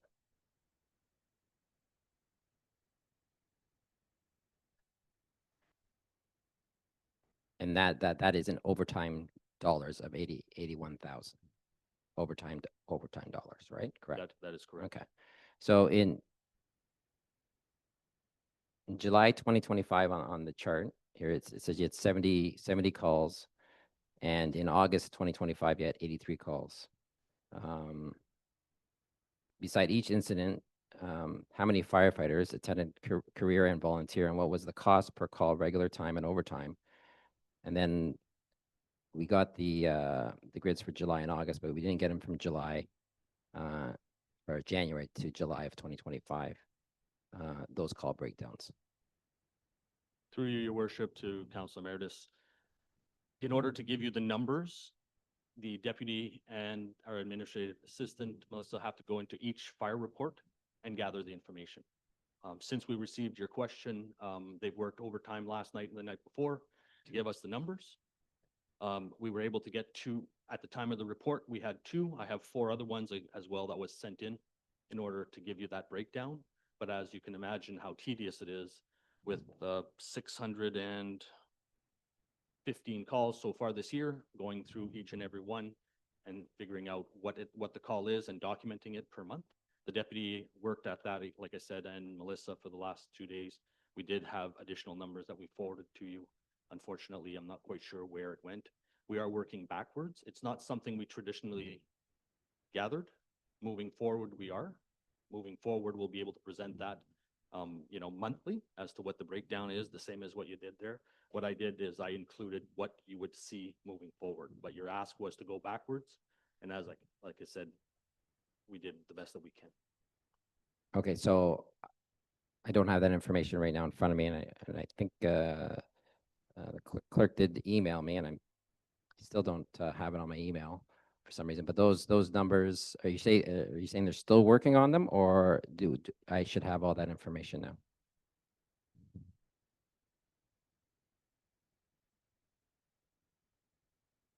Through you, your worship, to the councillor, the deputy was able to get another 4 months done, going backwards. We are not all the way to January. As I said, we have to go call by call. It takes a bit of time, and we're trying to fit it in between running our day-to-day business. Okay, I'll try to sort out where the actual I get 6 months, the last 4 months are on my email, so I don't know where they are. But anyways, I will go through them. The next question was again fire prevention activities, which are listed. Yeah, so the question there was if you could break down these down individually as to the total cost per activity in regular time and overtime, and do the same for training costs, but include Wednesday night training as well. Or is there a reason why the Wednesday night training was left out of the training costs in this one? Through you, your worship, to Councillor Emeritus, again, if you want us to go event by event, we can do that. In the time that we were asked to do the report, it's next to impossible to give you the detailed information that you're looking for. It's not something that we calculate. We calculate the events. We have it written down. Again, our fire prevention officer has given us the events that we've had. He tries to do events, we'll use an example like a truck tour at a school. He'll do it with himself during the daytime and bring the on-duty crew. But when we get events like the Butter Tart Festival or the Snowbirds, then we bring people in. So it's very specific to the event. Again, in order to give you the exact numbers that you're looking for, we'd have to go into each one and figure out who came in, what salary band they're in, was it a stat holiday, and look at all those parameters and make those or come up with those numbers, and then go to the next event. And as you can see, there's several public education events. Most of the ones that are done during the daytime, tours at the fire hall, tours at a school. The fire prevention officer does it with the duty crew, but there are different events that when we have to bring people in, or if there's a large amount of people, we bring people in for that. Thank you, but can you understand why it is important to get this information? Because from January to August 31st, we have 316,000, a large number in overtime, right? So the specifics that I'm asking for is reasonable. And you're making it out like I'm asking a lot and it's a lot of work, but we have computers now with technology that can be set up that you should be able to get this information. And going forward, I'm hoping it'll be set up that way in a spreadsheet form somehow. But the number is large. So, and when the general public, the Midland taxpayers sees that number, they ask questions. Just like I ask why to bring up a report. So I'm just asking you, do you understand why I'm asking these questions, right? So I will move on. So you also have on the other overtime costs of 155,300 or 991,000 as noted. And again, I would like those breakdowns too on what these other overtime costs were, right? So I see it in here. You know, you said monthly meetings, PPE checks, construction assistance at the fire hall, public education attendance, large station tours, new equipment training, equipment movements. So obviously you have a number of other overtime costs, so they should be noted. One thing that struck me a little bit in this overview of these costs are construction assistance at the fire hall. Can you explain to me what construction assistance at the fire hall is? Through your worship to Council Emeritus, to answer the previous question or the statement that you did before, we have no problem giving you the information you want. We received your questions, and in the time frame, the 2 days that we had, we were only able to get X amount of information. I agree with you 100% that moving forward, now that we know the level of detail that's expected, we can gladly calculate that. Up to this point, we haven't. So I can't give you an explanation. I have no problem justifying every penny that we spend. It's just we didn't have that in place. We didn't have the matrices in place. And we had people scrambling for 2 nights trying to get numbers to provide you with the answers that you have.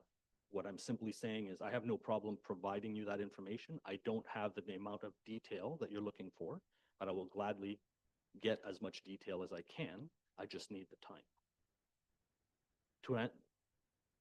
To answer your question about the construction, we had 2 construction projects at the fire hall this year. The contractor that was doing the work did a good job. In order to save money, what our firefighters did is they participated and did some of the work themselves. Some of it was done on duty, and some came in to do some work in order to expedite the projects and keep the costs down.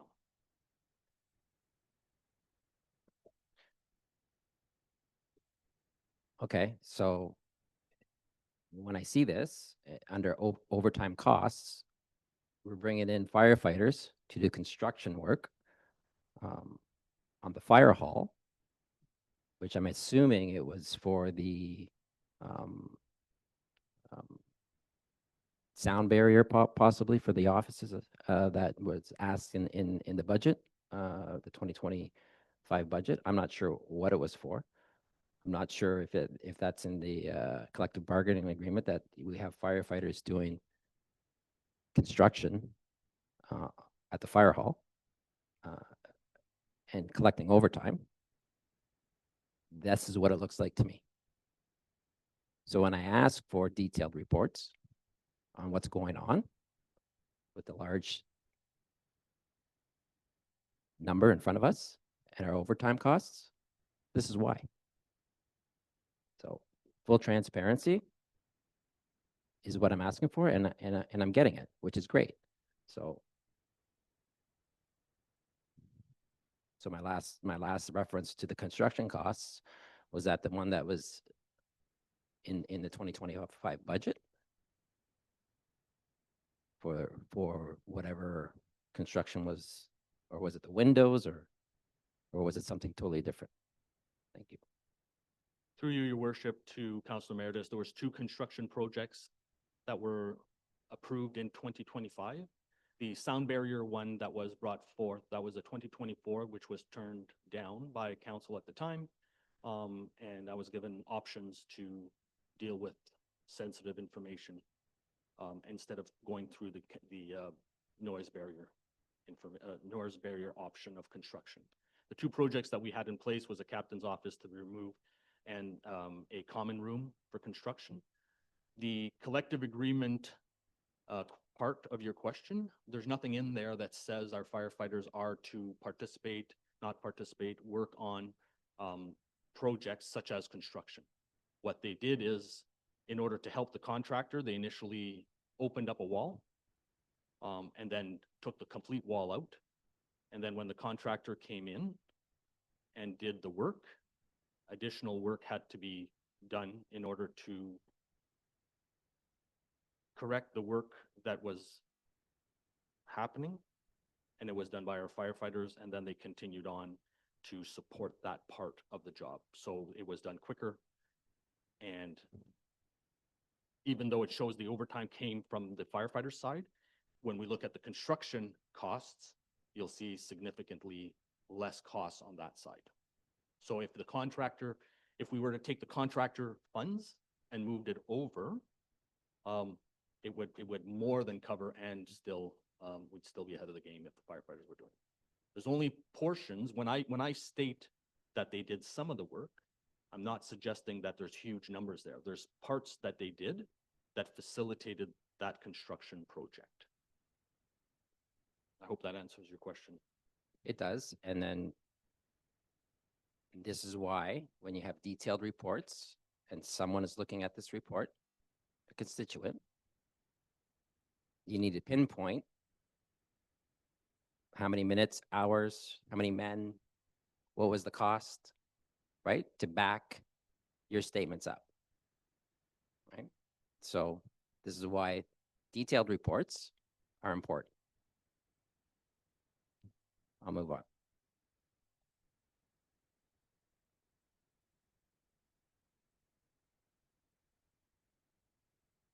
So when looking at the overtime breakdown chart and trying to better understand it and using January as an example, is it accurate to say that the total number of calls, 73 out of 73, 26 were general alarms, and 3 of the 73 were due to staffing?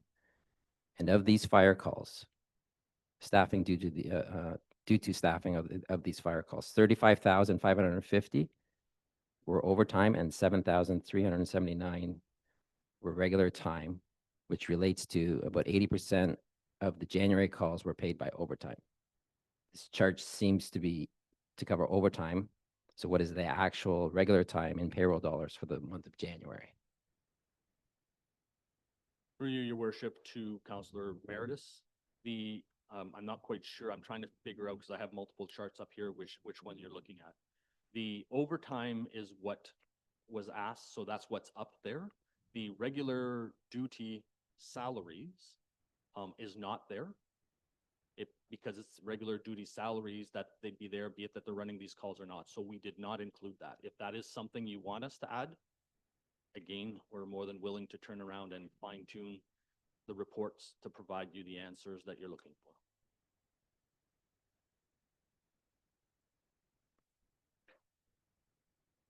Thank you. So in the chart of the response statistics, you list 73 number of total fire calls. And then if you break it down to in January, it says 26 general alarms, and then 3 due to staffing. So that comes up to like 26 and 3, 29. So the remainder of the call, because this is a,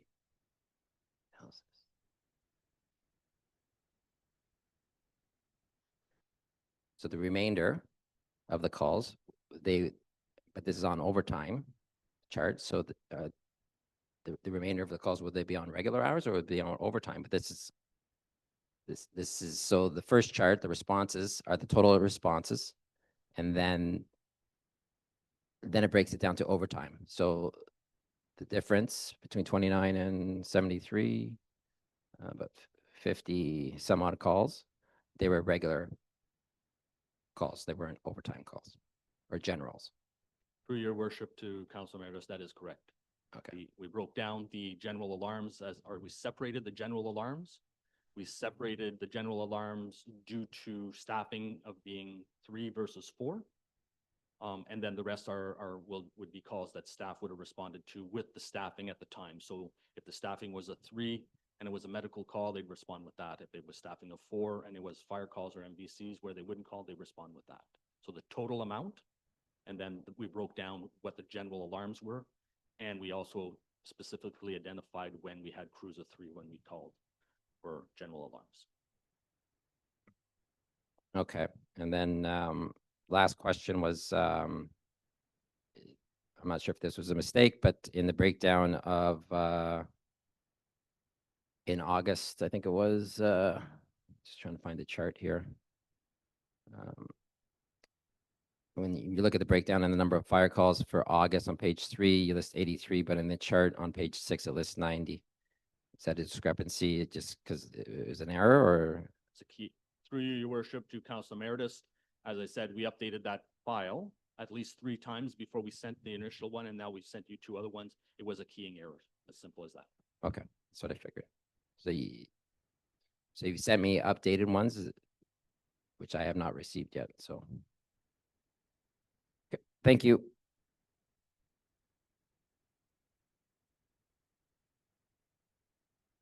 Okay, so my takeaway from this is the high-level overview report that we've gotten isn't satisfactory to one member of council, and a much deeper, more audit-style report is being requested to be produced at some cadence monthly, or what is the, I guess let's just get to the root of what are you actually going for here? Because this was a really deep dive, like almost an audit, and if there's a concern that there's impropriety or misrepresentation or something like that, like, let's not beat around the bush. Just drop it out here for everyone to deal with, for the chief to deal with. If you want a really, really detailed report, then, let's make sure the chief fully understands what it is we're asking. I think this council then needs to ask, how much time and effort are we going to fund to have this, nauseatingly detailed report? Because that's an important question. Because right now they're spending time and effort to try and recursively go through data they weren't collating or collecting like that to satisfy an email request that wasn't council driven. It was just you asking questions, which you're allowed to do. Or do we tell them, listen, don't do that. From now on, if it's reasonable and practical, start separating things so such a report could be produced. This line, I didn't interrupt your line of questioning, but this is really like an inquisition. This is something we would do at a budget, if you were questioning a line on a budget justification, rather than just a receive information, here's some stats on the fire service. So again, I'm not going to object to the line of questioning, which is why I didn't, but if you have something to say, it feels like you're beating around the bush. Just say it, and let's deal with whatever the concern is that the constituent raised on your behalf, or whatever you're doing here. First of all, you haven't let any other council speak. You directly went from me to you. You don't know what any other council is thinking, so that maybe they have questions. I'm not beating around the bush. I'm asking questions. A report came to me in front of me, and I'm asking the questions. I'm not insinuating anything. What I'm doing is, if I was, well, I'm a constituent of myself, and I'm asking questions, and I have every right to do so. So I'm not beating around the bush. I'm looking at the report. I have questions. And we should have detailed. Since I sat on in this chair, I've asked for detailed reports. I'm still looking for the reports for the 70 or 80 reserves that we've had, that I've been asking for numbers for since day one. So what's the big deal? We're spending 300,000 in probably 500,000 or 600,000 in overtime. I want to know where that money's going. And if I have a question, I'm going to ask it. You never let any other council ask it. We all should be asking where our money is going. I'm not saying the fire service is corrupt or anything like that. I'm asking the question. If you don't want me to ask questions, I'll stop asking them. I'll stop wasting time. We shouldn't have these logged up. It shouldn't cost us overtime to get a report done, right? These should be on hand when we have a question from any constituent. We should have the answers. So for you to say that I'm offended. I'm deeply offended on your comments, and you snapped right to yourself before you let any other counselor have a comment, assuming that I'm the only one asking these questions or thinking this. So, well, you're assuming I have an ulterior motive, and I don't appreciate that. Well, I'm sorry you feel that way, Counselor. I was just making an observation about the line of questioning was not the kind of line of questioning we do for a normal generic update report. And we know that you've been asking for more detail on fire service reports. And I believe the chief said that they've started collecting data in a manner that they can produce that. But to go back retrospectively and produce reporting on data that they haven't collated and separated like that is very labor intensive. And I would, before they spend time and effort and money on that, I think that should be as a council direction. Otherwise, we can expect to see the new style report that you're asking for moving forward. That's all. And I did see other hands. So, council, is there anybody else that has questions about this report that we're receiving for information tonight? Councillor Ball. Thank you. Yes. So I know that when we approved additional firefighters, you were pretty upfront that this wasn't going to automatically lower the cost of overtime. You were upfront and honest about that. I'm just wondering, I guess, at what point will we see that? How many additional staff do we have to add to get to that? Because I was surprised that things like training, things like PPE or monthly meetings, those to me, I would think they're built into a regular scheduled job, or that we have the staff to support people training so that their hours are not necessarily on duty at the fire hall, but they're on duty training. And we have staff to support that, not at an overtime cost. So I'm wondering, I guess, at what point do we see it leveling out where we're not getting overtime pay for things that should be built into a general job description? Through you, your worship, to Councilor Ball. If you look at the chart that I sent, this year, our general alarms were at 65. At the same time, last year, we were at 101. So I would suggest that the 4 staff that I was given, or the fire department was given 2 years ago, have decreased the number of times we've had to request general alarms. When it comes to your question about training, with the mandatory certification, we're going through a difficult time where we have to get our staff certified to meet legislative requirements. A lot of the programs that we are doing require people to attend to do safety parts. So when we put people in the water, in the ice water, we have one training officer. We can't do ice water training with one training officer. So that's why those people come in. What we also do is our staff, and again, right, our staff, you have to look at them, they're certified not to just the minimums, but to the officer level, to the incident safety officer, to a training officer level, so that we are self-sufficient. We don't have to always look for someone to come from a private college or send them out for courses. Once we're certified, we can run our own programs. And what we also do is we turn around and support our neighbors. Because we have the instructors, it shows as an overtime cost on our end, but it also shows as a revenue because we invoice them for the time that our staff are going. So what it does is it allows us to be self-sufficient. It allows us to control. We'll use ice water rescue. We had to cancel it 3 times because the weather was too bad. It was unsafe. But it allows us with our staff to adapt, adjust, and do our certifications where others don't have that, which puts them in a dangerous situation because they can't provide that. So again, just to close up, with the certification of our members, Our staff are in great shape in the sense that they have the certifications for all the disciplines where we can be self-sufficient. It is an extreme cost. It will plateau. We're just almost there. All our career staff are pretty well where they need to be. We just have a few more. I would suggest that the 2026 year you're going to see a plateau, and then we won't have the overtime due to training. There still will be some.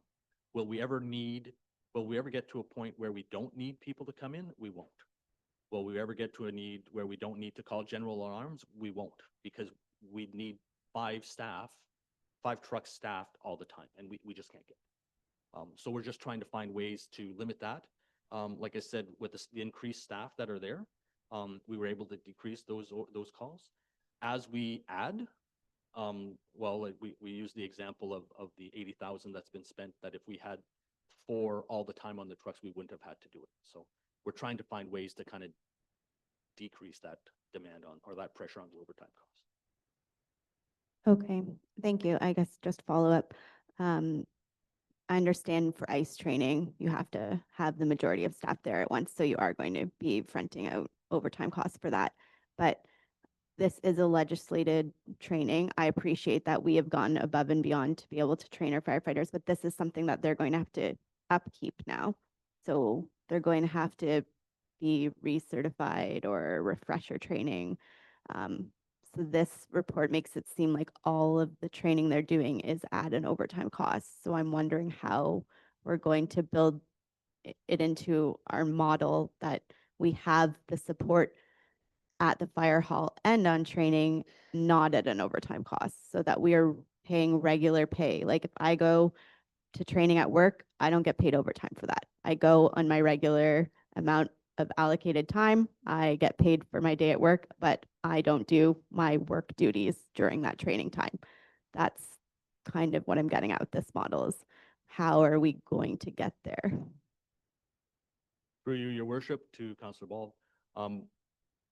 One would think that there's reoccurring training, but I will say that most of these courses, it's a one and done. There's annual recertification for breathing apparatus, water rescue, ice rescue. There are some, but a majority of these courses, once you're certified and you have the wallpaper, you're done. So we won't see those costs anymore. And what it does allow us to do is, once we have those in place, when it's just ones and twos, and we can turn around and do it with the new staff, we can do it in-house. Where you see the overtime cost on training is when we bring the mental health doctor in to do a talk on a Wednesday night. We open it up to everyone because she's kind of come in for that one night. The crew that's on duty obviously is not getting paid any extra because they're on duty, but the others don't have access to this. So those are the events where we come in. When we have different people, we have someone coming in from Huntsville, Lake of Bays to talk about EV fires and electrical fires. Well, he's coming for one night. So those are the type of events that where you see training costs and overtime is because people are coming in to take that training because it's available once and only. Okay, thank you. So we should see this diminish, which is nice. I know we did talk about how, like I was saying, that wouldn't get better right away, but I was surprised at how high it was still. And I appreciate the general alarm cost has gone down. Maybe, I guess, when we're talking about getting reports, like having that revenue versus overtime, that would be nice to have to be able to compare. Like, yes, we have this training cost going out, but we have this revenue coming in. That would be just a nice comparison to kind of see where we're, I guess, leveling out there. That would, I think, make the giant number feel a little bit easier to swallow.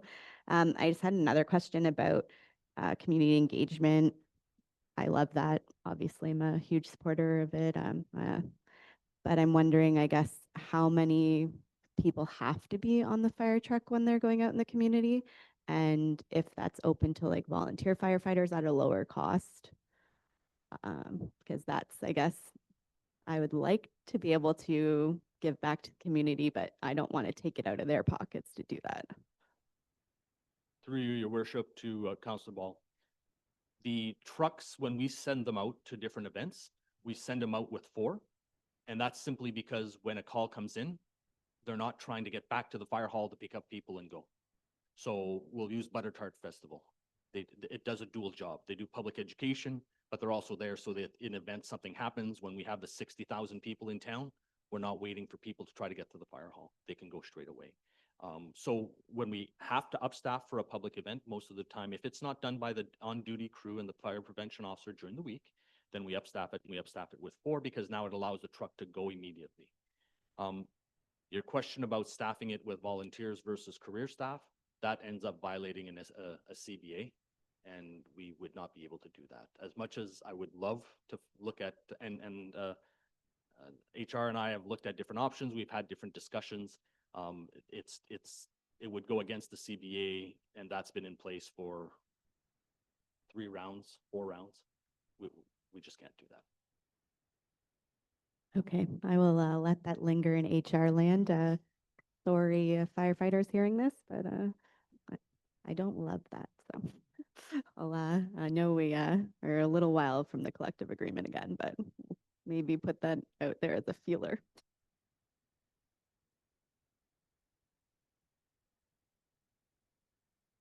Councilor Patel.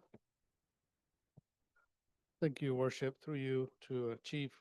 Thank you for doing this report. And, I had questions that popped up in my mind, and I'm glad it was pulled because discussions give us answers and, we better understand them. So it just creates less confusion. So when you come back to us during budget and you say, well, this is why I think one more firefighter is needed, because 31% of the calls from January to August, and I was hoping that I broke down the percentage, and if that was in there, that gives us a better picture that, okay, out of 200 general alarms, 31% was due to staffing shortage, which is, I think I broke it down, it's $100,000 already, I believe, from January to August.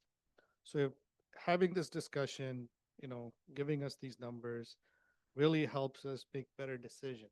So it's good to have these reports, and, it creates transparency. Compared to last year, we had over 50% due to staffing shortage. You adding that extra staff, reduced that, but also the calls were lower as well. So, it really helps, when making the right decision, when time comes, and when you say there's a need and, we have to make that decision, then we can make the right decision together.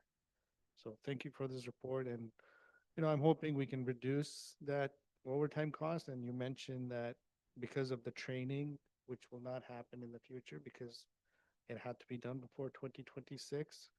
So we won't see as much overtime. And, it's a big cost to the town, and it's good to know all the right information. So thank you again. Through you, your worship, if I may, to the councillor, thank you. I think it's important also to look at when we had the weather event, that's an anomaly this year. And if you look at the numbers, and again, I'm hoping that eventually the emails that I've sent twice now and that was sent, that you'll get the information and the breakdown. When we run a month's worth or almost a month's worth of calls in 3 days, a lot of that is on overtime, right? And that's an anomaly, right? Our call volume this year was going up, and then it stabilized, and it's less than what it was at this time from last year. So if you look at it and you go, we've done less calls, it should be less money. But we spent 3 days where we never left the fire hall, where people were working over and over and over again. That's where your overtime costs are. When we have the training to get the certification, when we have to send people away because that's the only place we can get these courses, we send them to Niagara, we send them to Whitby, because that's where the courses are, so we can get these certifications, because the OFM has tied our hands. We used to just send them to the fire college for $55 a day, or a course, I should say. And now we're sending them to Niagara for $1,000 plus mileage, plus food, plus hotels. It all comes, and plus the overtime, it really negatively affects us. We truly look at how can we turn around and be self-sufficient so that in the future we can turn around and do as much as we can here. We get involved in pilot projects so that now we are certified and can teach it here, and we can host programs here where we can recover costs. And that's the kind of stuff that we're doing, but we're at that kind of difficult time where we're going up, and it costs the money that it does. We're very careful, and as much as the number is high, you know, I will, like I said at the beginning when I was speaking with Councilor Emeritus, I can justify what we did, and we have more detailed breakdowns that were sent that shows where we were. But at the end of the day, when we staff a truck for butter tart or for 3 days worth of weather event, it's going to have a huge impact on our budget. It has a huge impact on the health and safety of our members. And I would love to decrease this because as much as you're looking at the numbers, I'm looking at the fact that these men and women are not getting the rest that they need. And that's what's more concerning to me. The numbers is concerning, but their health and safety is a lot more concerning to me. They're not getting the rest they need. But that's the demands that are placed on our community. And these men and women are stepping up to do what they need to do to serve the community. But we are still looking at ways to try and decrease that.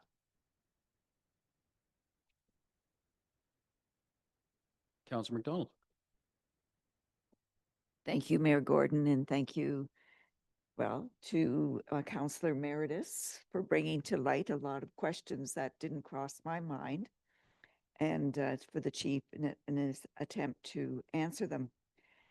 I have two. I think the motive here.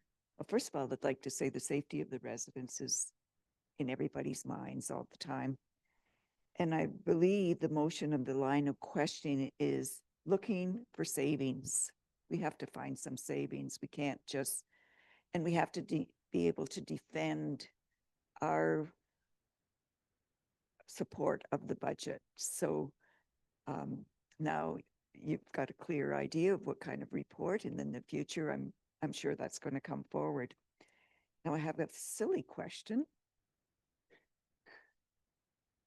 But hey, you never know. Why can't you find some of your training on YouTube? You can find everything else.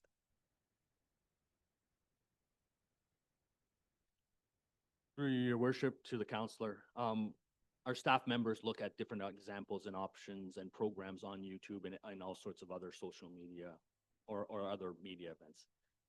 That doesn't give us certification.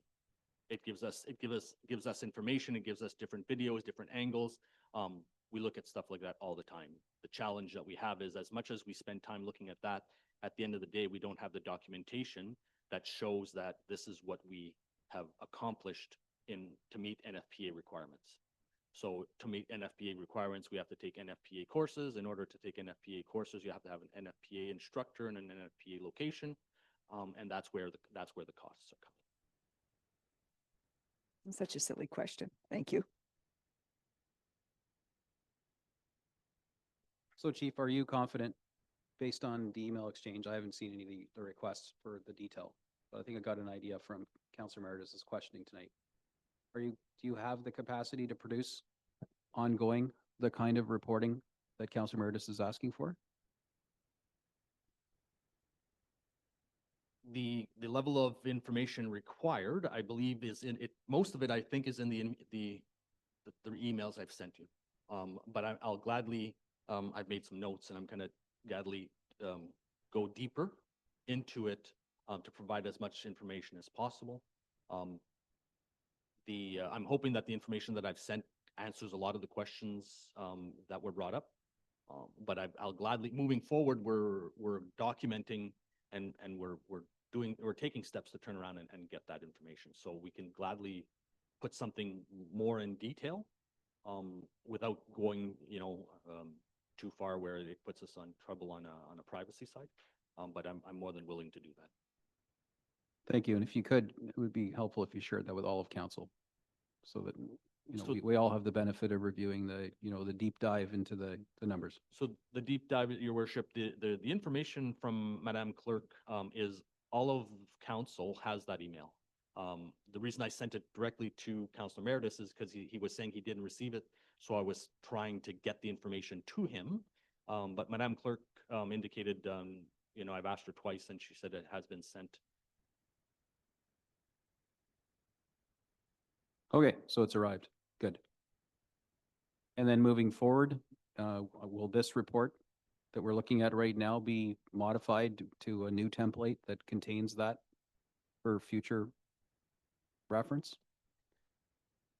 Yes, like I said, the information that I've sent, I'm hoping answers a lot of the questions that you have. And if you want even more detail, we can gladly add as much detail as council wishes or directs me to add to the document. Fair enough. Councillor Major? All right, to sum this up and move on to something else. So once Councilor Mayor tells you how he wants them done every month, then you just do them every month? Because then you're going forward, not backwards, right? Like instead of going from the back of the month to the first, the way he wants it, starting October 1st, you just do it forwards. And it's a lot less work for everyone, for you, deputy chief or whoever down there. And then we can solve this whole problem and save a lot of time. And Councilor Meredith will get what he wants when he wants. Through you, your worship, to Councilor Major, yes, we've put things in place. We're taking numbers and moving forward. We can dive as deep as you want. Where the challenge is, like I said, is trying to get stat numbers for response costs going backwards because we didn't catalog it that way. We're dealing with a program, Fire Pro, which has not been supported for 2 years, that keeps crashing. So when we look at numbers, when we look at it today, and then we look at it tomorrow, calls are being added because of the failures at that end. So we're continuously catching up. The details that we're looking for, we can do. And you are correct, we can set up matrices. Melissa can turn around and document stuff, but that's not what's in place right now.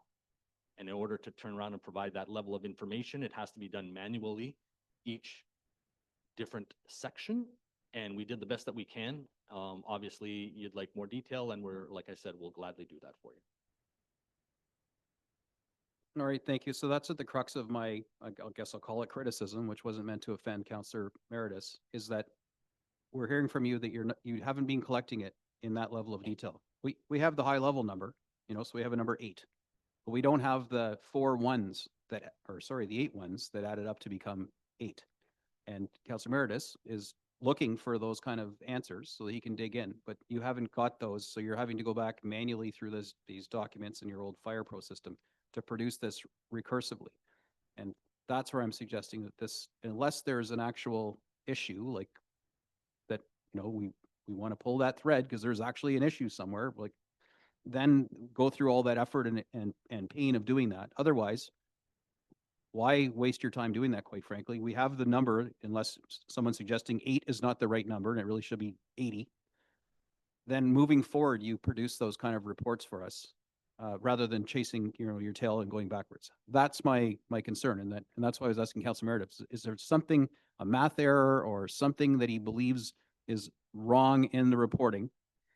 If there is, let's just ask that question and dive into that rather than sending you through this whole error, down the rabbit hole of producing all these reports for when you don't have that data catalog like that. So that was the crux of my ask, which isn't really a critique, and certainly not meant to stifle conversation or questions. But let's use your time appropriately.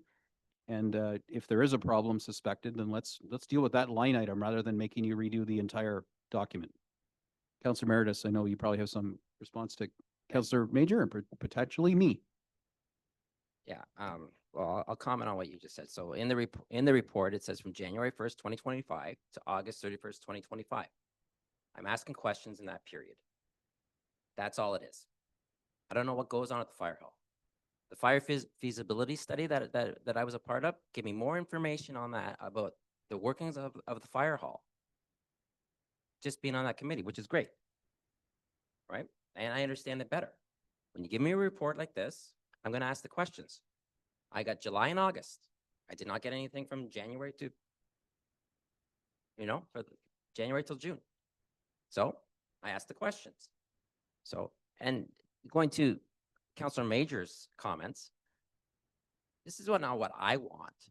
This is what whole of council should want, right? This is not just me. Why is it just at this point in 2025 that a councillor is asking for these detailed reports? That's what I find very, very concerning, right? That sitting in this chair, being accountable for every dime that this corporation, this town spends, lies within us in 3 months' time. So what am I doing wrong? The line of questioning is from the report.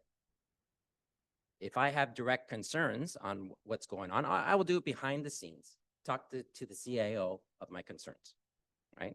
So this has gotten overblown, right? I didn't get the reports. Our other counselors just received them. So I'm asking the question, and I'm not prepared right now to go through everything. But when you get a fire call, you know who was dispatched, you know how many volunteers by name. I'm not asking for names. You have that information. So why is it so hard to put in a format where there's a report? I don't understand it. We're in 2025. You have AI, you have all this technology, more than what I would understand in a report, in a report form. But the tools are there.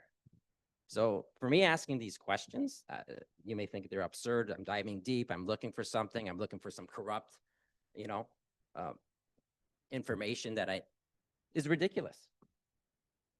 So I don't know. I don't know where you come off with that kind of, you know, insinuating that, and it infuriates me. And I'm just asking the question for our constituents, for myself, and frankly, you should be asking the same things. I don't need further reports.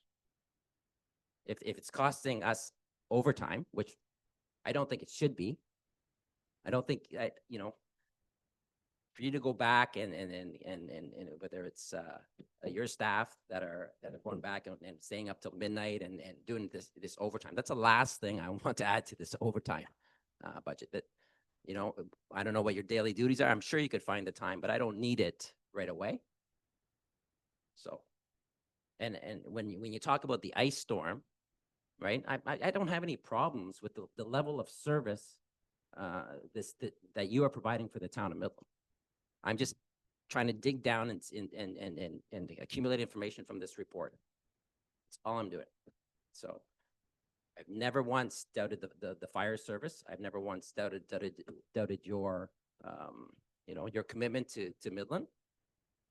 So this line of questioning and insinuating that I'm digging something, that I know something, I don't know anything. I'm trying to find out more information.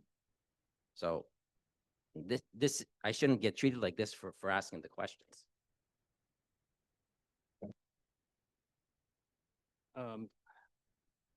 Through you, your worship, to the counselor, I'm not quite sure if the statement, if you were looking at me, but I'm not quite sure if you're suggesting that I was insinuating anything other than answering your questions. All I'm saying is the information that I provided in the report, I thought was sufficient. You indicated you wanted more. We haven't been asked to produce this type of report until now. We haven't documented. We've improved our documentation to break things down between training, fire prevention, and public education.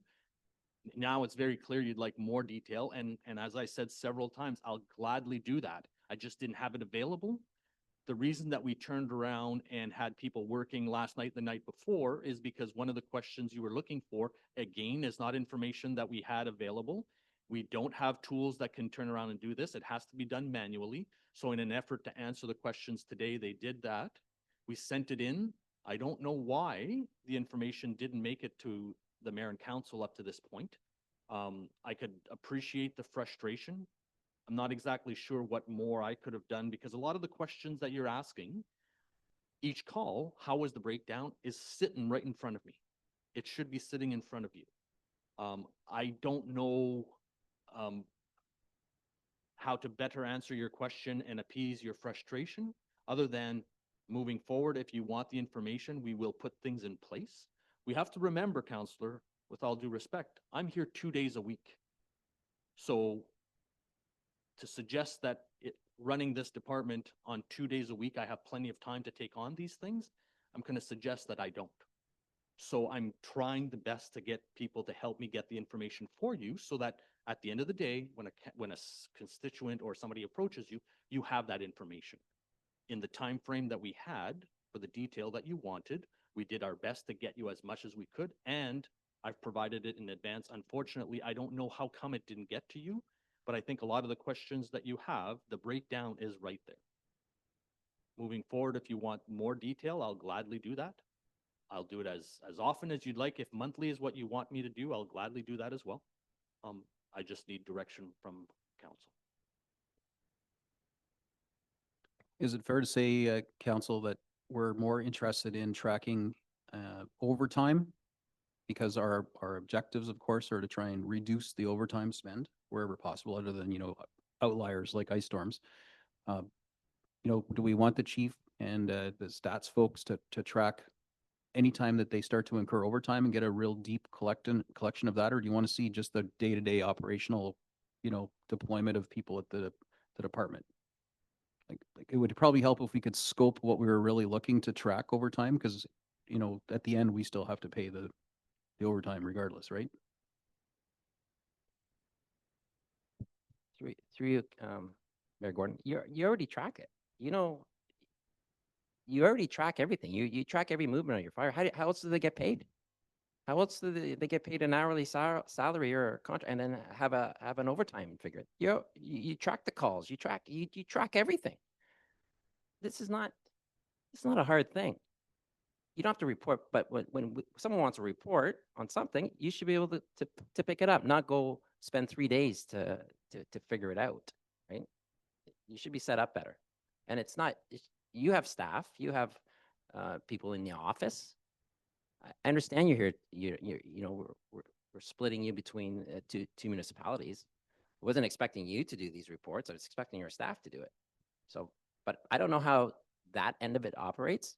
I'm just answering questions to a report that was brought to me by staff, that was requested, yes, by me multiple times on what's going on. I'd like to get more detail on the fire service and the expense and the calls. I mean, collective bargaining agreements. Councillor Ball's talking about volunteer firefighters going to these educational activities for firefighters, and there could be savings there. You're the agent that negotiates with the CBA. So, it's been like that for 3 years. Well, why does that always have to be like that? Well, why can't our volunteers go to these functions and cut down on overtime? Have more people ready and not as tired, as you say, for their shifts, because they're doing all these educational programs. We have a full squad of volunteers. They could easily do it. So there's ways. There's ways we can cut down and most likely, cut down on overtime. It's not going to make a huge dent in this number, but at least it's something. So I'm just frustrated. And the way I look at you and that feeling that you got, right? No, I was just looking in your direction. That's the same feeling that I just got here. Right? So you know how I feel? Paying it forward. All right, so Chief, are you clear? Because I'm not, but I just want to make sure you are, because you're going to be the one that produces this. Are you clear with what kind of reporting we're looking for, next month and the following month? Are you clear with the kind of reports and the numbers that are being requested of you? And can you produce them? That's all I want to know. Because I just, before we leave this topic, I want to make sure that you're set up for success here. I am clear on what you're looking for. I think, like I said, once this document that was sent earlier reaches everyone, I think it answers a lot of the questions that are being asked, and hopefully clarifies the frustration. What I just need direction is it something you want monthly or quarterly? And then the rest of the fine details, I can work with that. I can set things up moving forward. And I can work with staff to turn around and collect that so that we move forward, so we have those numbers. So I just need how often you want me to bring that forward. I'll turn to Council Emeritus. Yeah, the point here I'm making is you should have that at a click of a button. So all your record taking from the email that you just sent, I can't pull it up right now and look at it in detail. That should be at your fingertips every month. Like if you get a fire call tomorrow and there's 8 firefighters, 3 career, or whatever type of incident it was, that should be noted. I'm sure it's noted. I'm sure you know exactly how many firefighters go, what it was, and then there's a cost there. So I don't know if this anything new I'm requesting, and then all that cost should it's in there. So it's in there right now. That's what she's saying. So going forward, that's all you need to do is input every event. And I'm sure you do. Like how does it work? Like you just go to a fire call and everybody puts in a chit on their time spent, and then right, you know who's deployed. So I don't know whether the confusion is here. Just give us a report. You know what I'm asking for. Councilor Ball says it's there.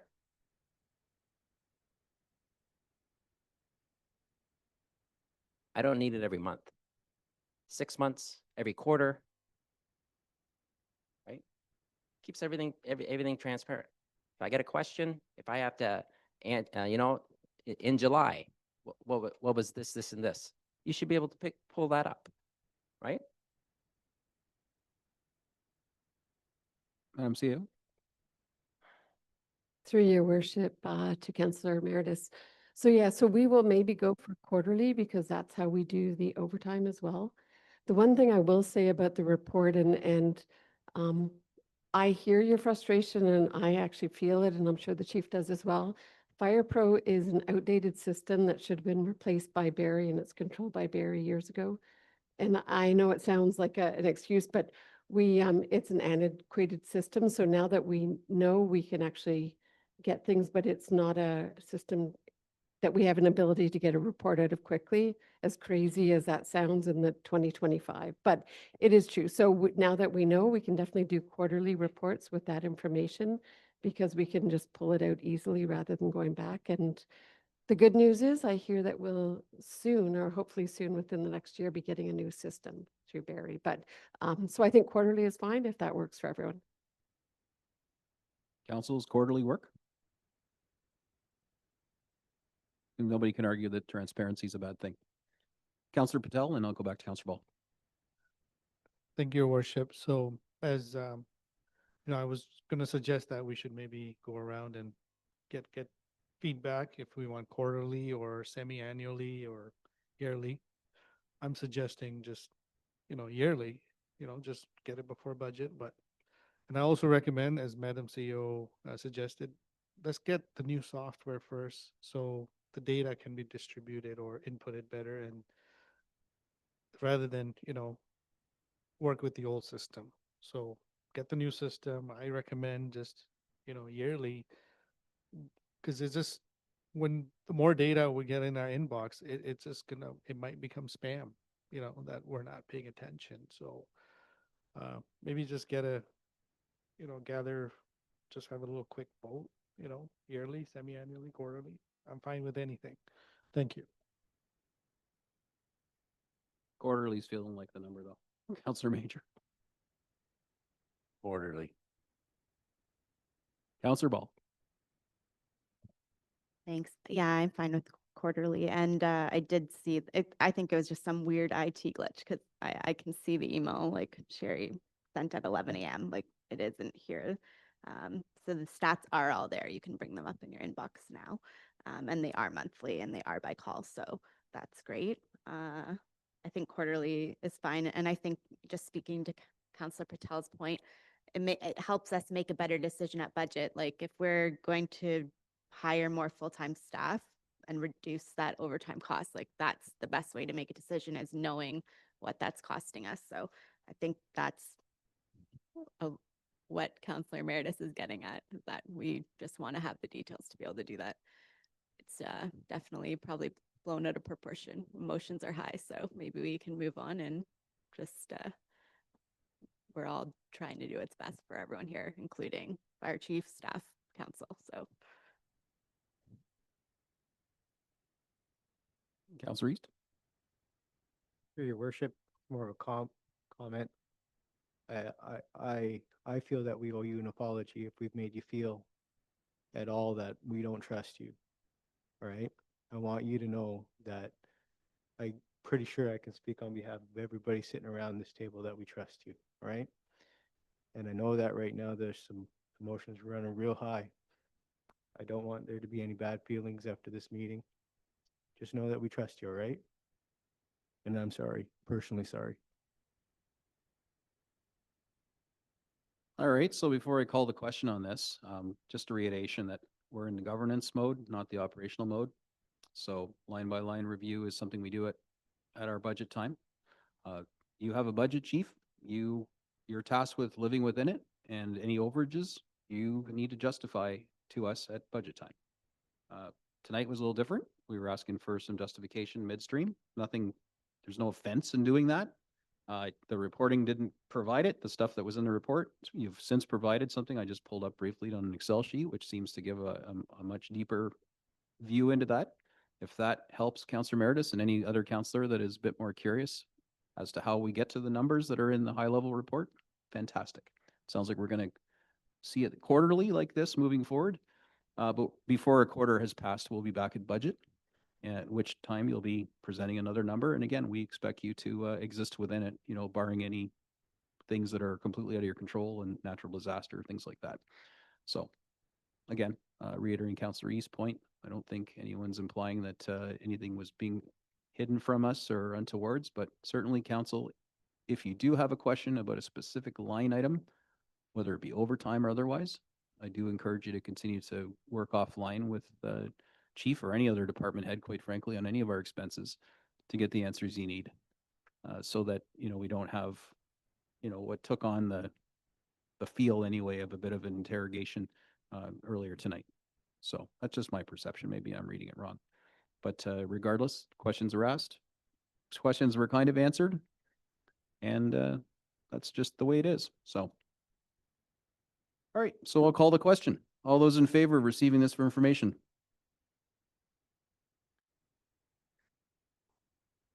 Any opposed? All right, next, we've got CSR 2025-092 MTO Bridge Trail Use Agreement dated 2024-2025 be received Sorry, the can you council. give a bio break, please? But yeah, sure, we can do a bio break. It's Think 8:28. Maybe it's reset would be a good idea. We'll be back at 8:40. That's 10 minutes or 12 minutes. Thank you, everybody. Welcome back. After a brief break, we now have COW 2025-51, the staff report CSR 2025-092 MTO Bridge Trail Use Agreement dated September 24th, 2025 be received, and that council approve the MTO Bridge Trail Agreement, and the council direct staff to finalize the agreement for our mayor and clerk signatures. I have a mover and seconder. Moved by Councillor Major, seconded by Councillor Patel.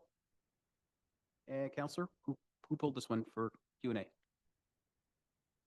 Bridge agreement. Councillor Meredith.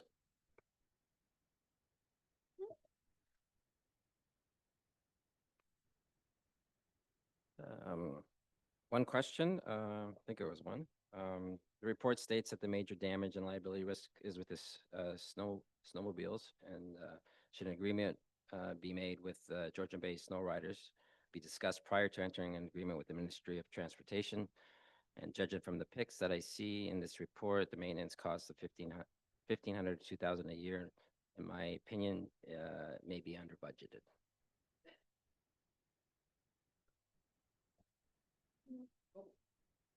Through you, Mayor Gordon, Councilor Meredith. So this agreement should be completed before the snow rider. We already have one with the snow riders. It was a 1-year agreement. We are currently negotiating a new one with them. The reason why the snow riders agreement should come after this one is because this agreement now puts some maintenance responsibilities on the town, and depending on where our final negotiations landed with the Ministry of Transportation, you're right, snowmobiles are the highest liability. They're the hardest on the decking and things like that. So we now can use this agreement as our responsibilities to the Ministry of Transportation to now negotiate some other changes into the snowmobile club, whether they protect the decking, whether they cost share in decking replacements in future years and things like that. So we're using this as a tool to negotiate the next one, with the anticipation that the snowmobile club agreement will be a 4-year term, which puts us back into alignment with other municipalities around us.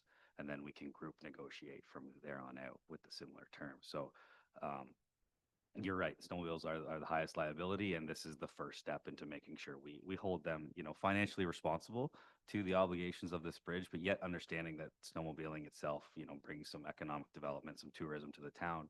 So there'll be a balance to play when we get to that agreement, and we're actually negotiating it now with Miss Ellery, actively with the Georgian Bay Snow Riders.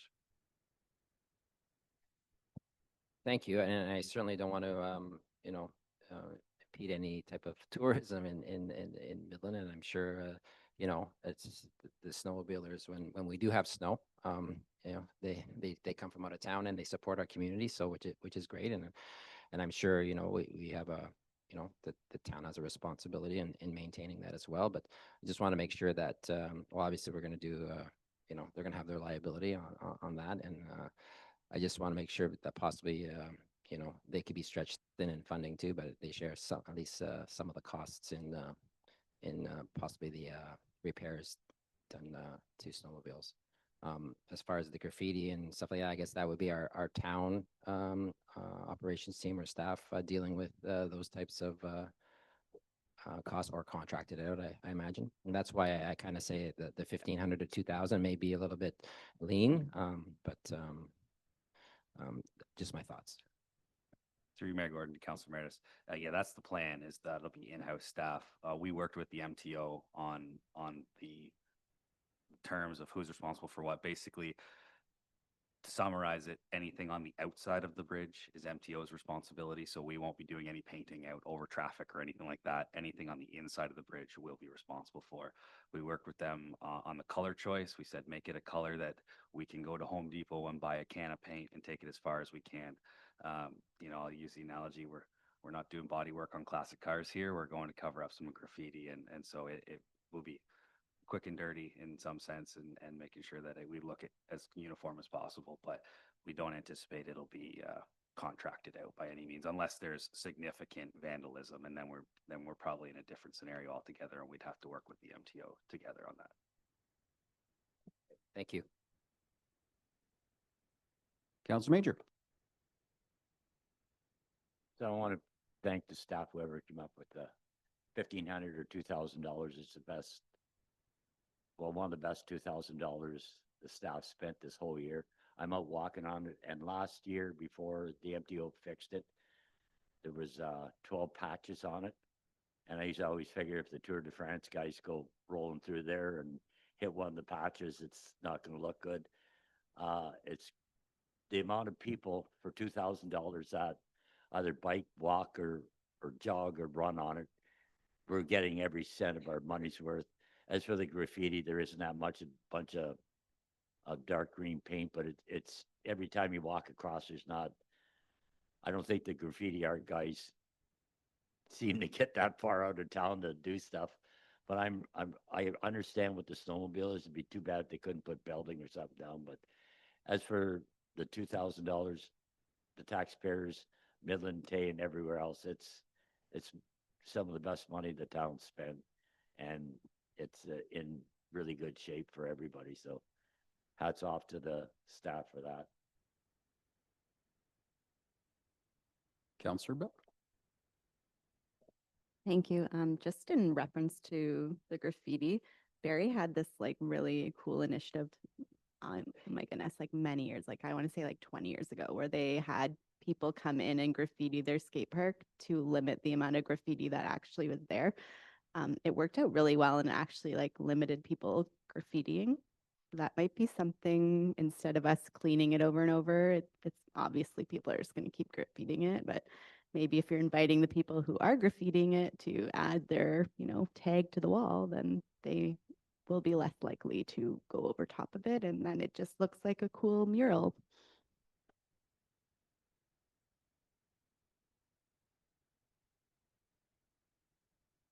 Councillor Patel. Thank you, Your Worship. Through you to Mr. Sobel. So right now is 2000, and I'm assuming the cost would rise over time. And let's say down the road, for a reason, MTO, first they're saying, okay, you're taking this responsibility, and down the road, which the town denied previously, they try to push that, and, slowly just make us take it over, right? That's what I'm afraid of, that, you know, it's like the Netflix, I look at it as a Netflix subscription, right? It was free for the first month and it was $4.99 for first 5 years, and now we're all paying 25. So that's what my biggest fear is. It's not the $2,000, it's what's coming down the road. Once you do a handshake, then it turns into an entire arm. So that's why I'm at a disagreement, not because it's the $2,000. Thank you.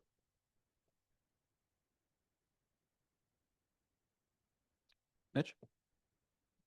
Yeah, through you, Mayor Gordon, to Councillor Patel, just comment on that. This isn't a $2,000 that we're like an agreement that we have with the MTO for them to do the work. This is our own staff doing the work. The agreement itself is essentially in perpetuity until we mutually agree to modify it in the future. So it's not something that has, say, a 5 or 10-year shelf life on it. So the terms itself won't change. What reigns consistent is who's responsible for what. We're responsible for certain aspects. The Ministry of Transportation is responsible for certain aspects. That won't change. The risk is in the deterioration of the bridge itself. I would say we have the better end of the deal because we don't own the structure. The structure is owned by Ministry of Transportation. That's the expensive cost. So they're the ones that have to do the biannual structural reviews. They have to deal with any structural repairs. And they have the big ticket items. Earlier on in our negotiations, and it's the only reason that I can come up with that this agreement was never entered into 16, 18 years ago, whatever it was, is they were trying to push us to be responsible for the removal of the bridge. And I just said to them, there's no way that I can ever take that to council and suggest that we take on that liability. It's not right. It's not our bridge. It's not like we came to the MTO and said, we want to build a bridge across your highway to connect this trail. This was a bridge that was handed down to them from the rail. So they thought about it and they conceded and they removed that. So that's, we're already in a much better position than we were 18 years ago with this agreement. And I think with us now having that responsibility to inspect it more thoroughly in the spring and fall, report back on it, we're going to be able to track what the maintenance needs are year over year and identify, where those costs may need to increase or decrease going forward. So I think that's something better. In the past, it was kind of, I don't want to say forgotten about, but it was always who's responsible for it. Is it us? Is it MTO? And it didn't come to light until Hydro One took an off-road unit across it and broke some decking. And to Councillor Major's point, there were some patches in it. And that's when this all came to fruition last year. So we'll do our best to control the costs on it. I'd say the costs, risks are no different than any other multi-use trail through the town. Just to follow up, so in that agreement, what my suggestion or my thought is we should be it should be up to us if we want to modify it, not them. So that way down the road, let's say you're not there, new ED comes in, not aware what's going on or not paying attention to their job and agrees to what they're gonna suggest down the road. That's what I'm getting at, right? That let's say you're not there, right? And it's a whole new ball game. And they're like, okay, let's push this in and let Town of Midland take it over. So in the agreement is what it should be us approaching if there's changes need to be made. Thank you.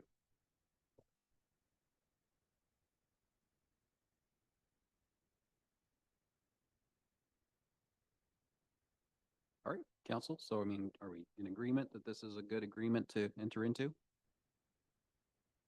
Okay. Mr. Sobel, do you know what the cost sharing percentages you're looking at the snow riders? Because presumably, I mean, it's used by obviously hikers and mountain bikers and whatnot, but the rail, it's more likely that the decking will become damaged from, the runners and studs and whatnot that are on tracks. So, is it like a 60-40 split or 30-70, or be it entertain what we're looking at? And have the snow riders agreed that, they should be responsible to some degree for the damage that is incurred through that recreational use? I would say that the snow riders have agreed that they need to come to the table with something. We haven't haven't narrowed in on exactly what that is. The previous decking was replaced after 15 years. So we also have to do the cost analysis, the cost of that over 15 years, what's normal wear and tear, what's increased wear and tear due to the snowmobile usage. There's been options thrown out there is maybe they don't cost share, but they do something in the wintertime to protect the decking. They maybe lay some kind of matting down at their cost, taken in and out, things like that we're looking at right now. So as I say, we're in the meat of negotiation on that. We expect to be back to council, I would say no later than November for that one. We don't want to push too far in the winter. So more to come on that one. But in some fashion, they've acknowledged that they need to come to the table. Thanks. Just in reviewing the pictures, if I remember the old decking, there was actually a couple of strips that almost kind of lined up with where the wheels of a vehicle would go, or probably the old railway tracks, although they were much wider. And that wood, which effectively gave us double layer of wood, is no longer visible on the new decking. So I'm just wondering if maybe the addition of something, whether it be tread or something, to your point, in the wintertime, could help preserve that wood surface from the damage that, just is inherent with snowmobile usage. Yeah, that's totally an option and something we're looking at. Yeah. Great, thanks. Any other questions, council? All right, we'll call the question. All those in favor? Any opposed? That's carried.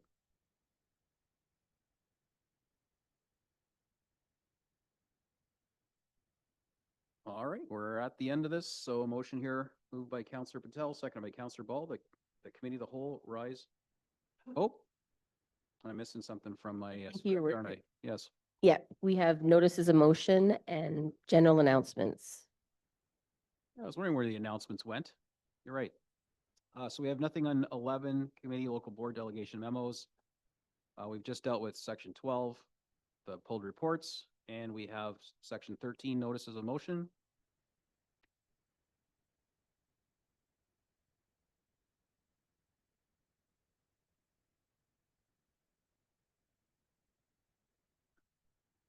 Councillor McDonald. Thank you, Mayor Gordon. I would like to have a notice of motion.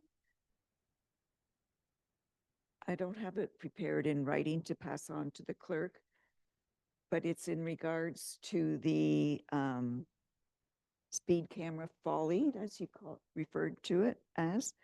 And I would like to have a discussion at council regarding the plan to have them outlawed when the investment tool has been taken away from us that we've just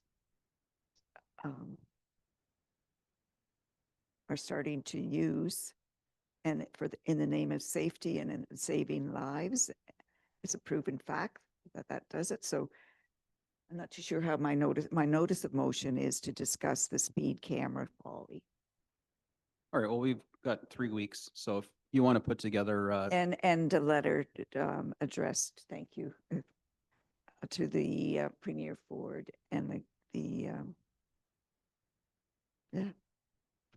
unless I can do that now. the letter would be easier to do if we were going to put aside the rules of procedure and deal with it. As for the impacts of what might happen with the province, it's probably a bit premature to talk about that because staff would need to, and believe me, they're already looking into what would the impacts of our contract be with Newmarket, et cetera. There'll be a whole lot of reports like this in councils all over the province. When or if Premier Ford does what he says he's going to do in the next couple of days. So, if the letter, I could probably, I think, is there another counselor that has a notice of motion? So maybe while we're doing that one, if you want to just wordsmith something for the clerk, and then we can come back to it. And, if you want to deal with it tonight, because I can understand there could be a sense of urgency in getting a letter to the province that could justify setting aside rules of procedure, because otherwise we're waiting 3 weeks. So we'll just look for three quarters of council to agree to waive that at the time. So do you want to throw something together, even maybe work with Madam Clerk? to put something together? Or we can try and live wordsmith it too. There's no problem there. We'll help you out. I'll work with Madam Clerk after I hear this coming notice of motion. I'm not sure whether, how multitasking the clerk can do, listening to this, listening to them. Yeah. Sure. Well, we'll take a 5-minute break because there's a couple dynamics going on here.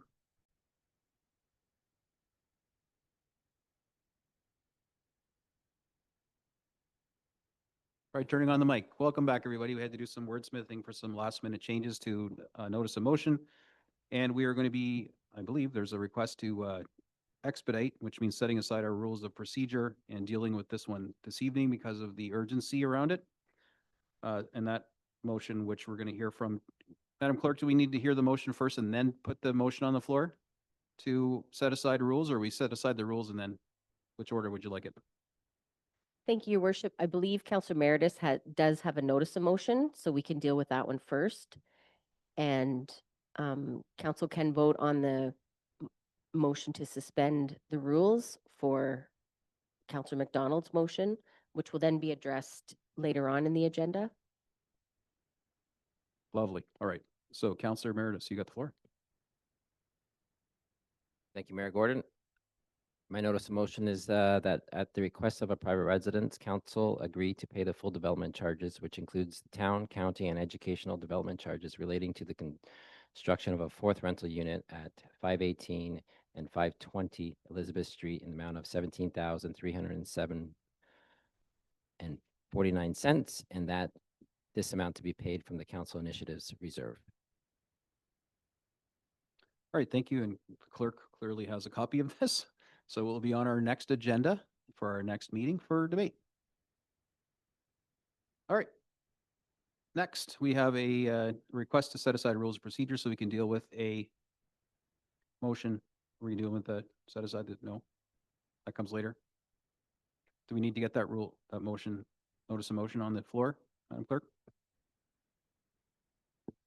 Thank you, Your Worship. I believe we could get through the committee of the whole section, the general announcements, and then the motion.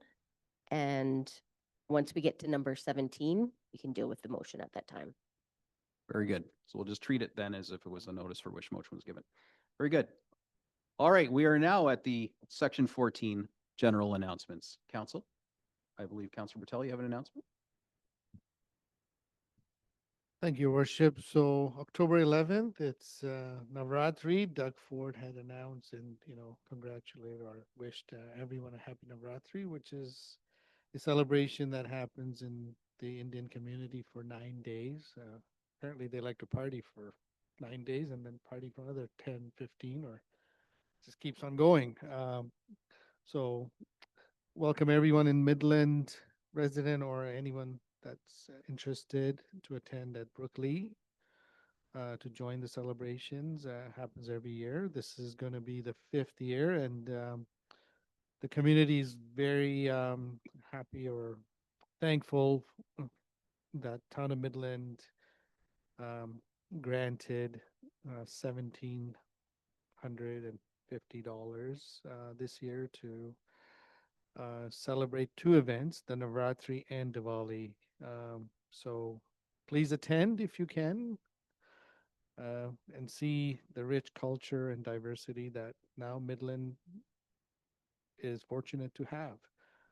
Secondly, this was not in CIP or anything, but it was in my inbox. Just wanted to briefly mention about Simcoe Muskoka District Health Unit and the annual report they sent.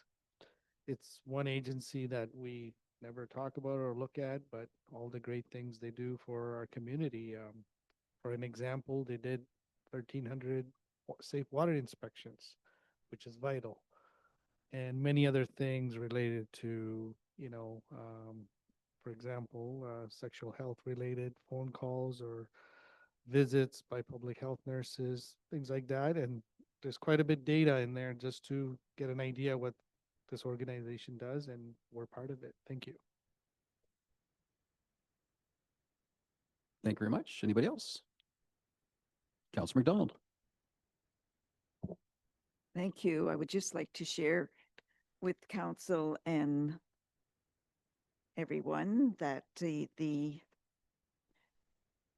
Hope Housing and Health Planning Committee has been working very hard.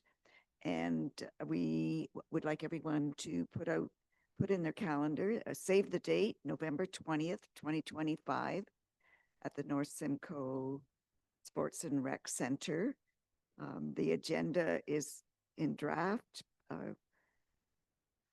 And since the first two symposiums were successful in providing information and pulling together all the service providers, we hope to it's Hope Housing and Health from Awareness to Action is our theme. So save the date, November 20th. Please put it in your calendars. More news to follow. Fantastic. Looking forward to that. Third edition. Every time it changes a little bit, gets better as we learn. Any other announcements? Oh, Councillor Major. So in your absence, I want to shout out to Deputy Mayor Beth Prost, who seems to be the town of Midland four-way stop specialist. And I want to thank the staff for kind of letting that one go through at Elizabeth and Midland Avenue. And I'm getting a lot of good feedback that the four-way stop is working. People are actually stopping, and it's a traffic calming that the premier doesn't have to help me with. The traffic going down towards the beer store is under control now. So I want to thank Deputy Mayor Beth Post, the town of Midland four-way stop specialist, and the staff for allowing it to go through. Super. I'll just do a reminder about the self-guided and guided tours for Mural Fest, which is coming up on Saturday, September 27th from 10 a.m. to 5 p.m. There's over 30 plus outdoor murals in downtown Midland, and I invite people to come out and enjoy that. The BIA will be in full force and our stores will be open, and there's lots to see in downtown Midland. And also looking to ahead the following week on September 30th, Tuesday, September 30th, the International Day for Truth and Reconciliation. And there will be many events in our community. The town will be celebrating, if you can call it that, with our Indigenous neighbors, both collectively in Penetanguishene, working together, but also other events at, for example, our Georgia Bay Native Friendship Center. And would encourage folks to pause and reflect on that day and avail yourself of the most easy way to contribute in truth and reconciliation. That's to participate in some of the culture and festivals and learn the language and learn a bit about the history, about residential schools, and what can be done to help move forward. So that's Tuesday, September 30th. Those are my announcements. Oh, and of course the golf tournament wrapped up and it was a great success. I don't have the numbers yet. I think we're still crunching them. I mean, we know how much came in, but we got to work on the expenses side of house. So until we can announce, so I'm hoping, maybe even later this week, we'll do an announcement to the media, and we'll have a whole bunch of photos to share. And, based on the attendance, I think we did really well. The weather certainly was perfect, and we raised, I believe, a lot of money for our charity, and look forward to our committee dispersing that next spring at our next round of community grants. And none of that was taxpayer money. So fantastic. Recurring theme. Councillor Emeritus. Thank you, Mayor Gordon. I have one, just remembered, at a deputation last council meeting, the guest house has their open house October 1st, 1 to 4 p.m. They will be showcasing, I believe their elevator will be in action. So that's exciting news for them. And so if anybody hasn't seen the operation of the guest house, now's your chance. Open house October 1st. Thank you. Oh, yes, and Mural Fest, touch on that. And there is a car show in I believe the parking lot, Bay Street parking lot, I believe it is, town. So a mini version of what BIA and the town will try to work on, expanding that to maybe, the whole of King Street. in future years. So we're working on it. Yeah. So yeah, so that is exciting, and staff are working real hard on getting all the murals up, and they're looking fabulous. So that is this weekend, is it not? Mural Fest? Yes. Yeah. Thank you.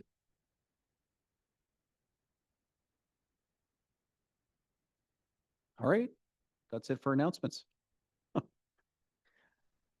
And so now I get to deal with the motion that the committee of the whole rise and report, moved by Councillor Patel, seconded by Councillor Ball. All those in favor?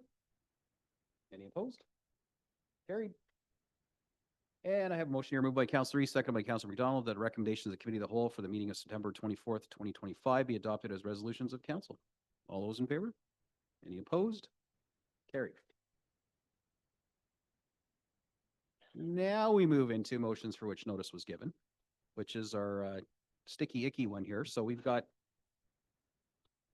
something that nobody knows about yet that we're going to talk about. But in order to do that, we need to get 2/3 of council to agree to deal with it this evening, since there was no notice given and we literally just handcrafted the motion on the fly during our break. So we need 2/3 support for that. So I need a motion moved by, I'll get Councillor Meredith, seconded by Councillor East. The council suspend the rules of procedure to allow for a new motion to be considered and discussed under this section, 17, motions for which notice was given. There's no real discussion on this. We either do or we don't, and it's usually saved for urgent matters. Council, all those in favor? We need 2/3 for that. Yeah, we got it. Carried.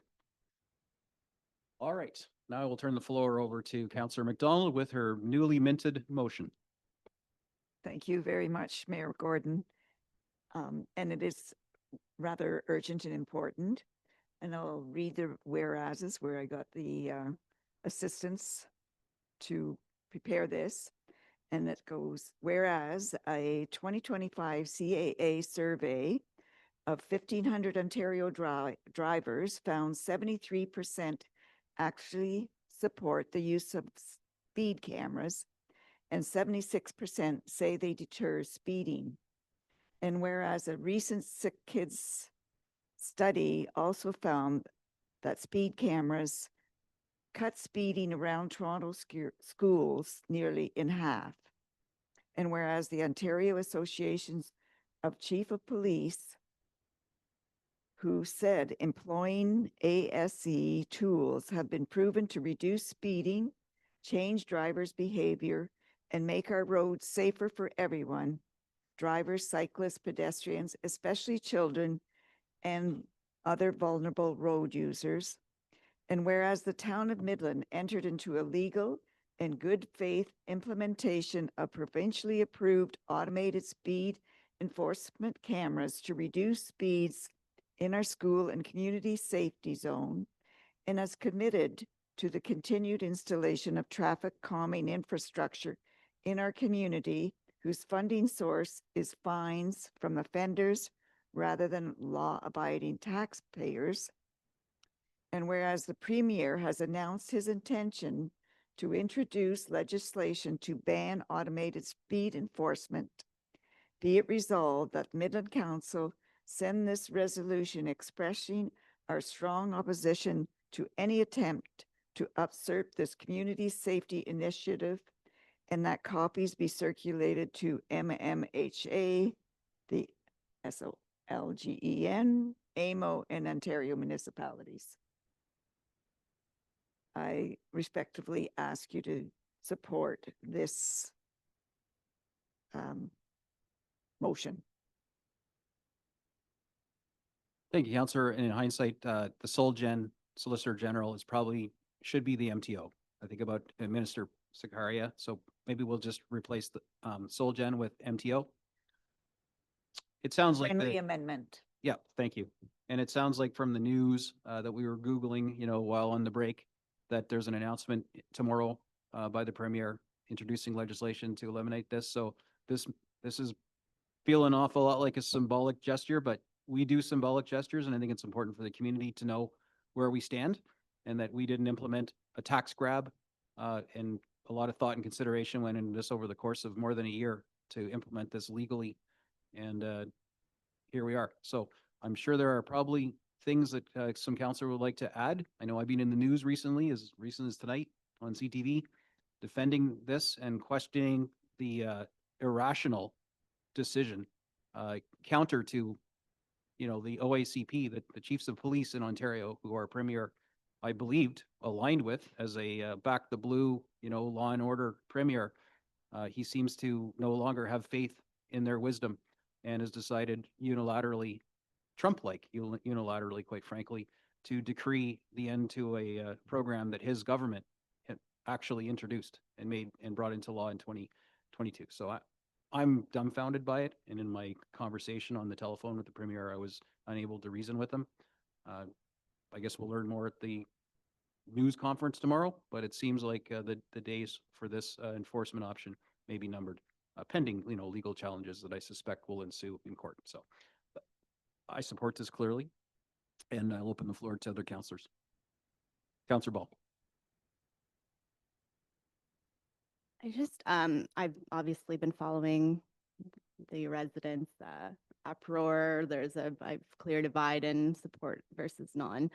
But I think residents maybe should take note that they should also be sending letters like this. I understand nobody wants to get a fine for speeding. I obviously don't want to either, but these are able to pay for traffic calming incentives that are initiatives that we are not able to pay for normally. Like if you want pedestrian crosswalks, those are expensive. So yes, that's added on the tax base. Come budget time, you're going to see requests for things. And if you want something in your neighborhood, like we've had many people come here asking for crosswalks or stop signs or flashing lights, those are expensive. So yes, I understand that people think this is a tax grab, a cash grab, but those are actually able to take money off the tax base for people who are actually offending. So I am happy to pay a ticket if I'm speeding. I know the speed limit. Everybody else knows the speed limit. Think of it as a donation towards community safety, I think. But it does change behavior, because if you get an expensive ticket, you're definitely not going to speed anymore. So I argue that with a lot of people, I have been, I think, that it does change behavior. It does lower speed limits. So I hope that residents who are on board with this can send letters like this in support, as well as municipalities, but also ones that maybe don't understand that we are able to pay for initiatives that we aren't able to normally, and ones that people are asking for.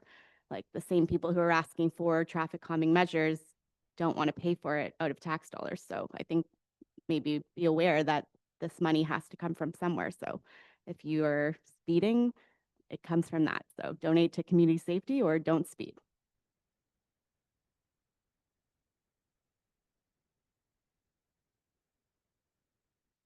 Oh, we need a seconder for that motion. Hands are flying up. Councillor Ball. Okay.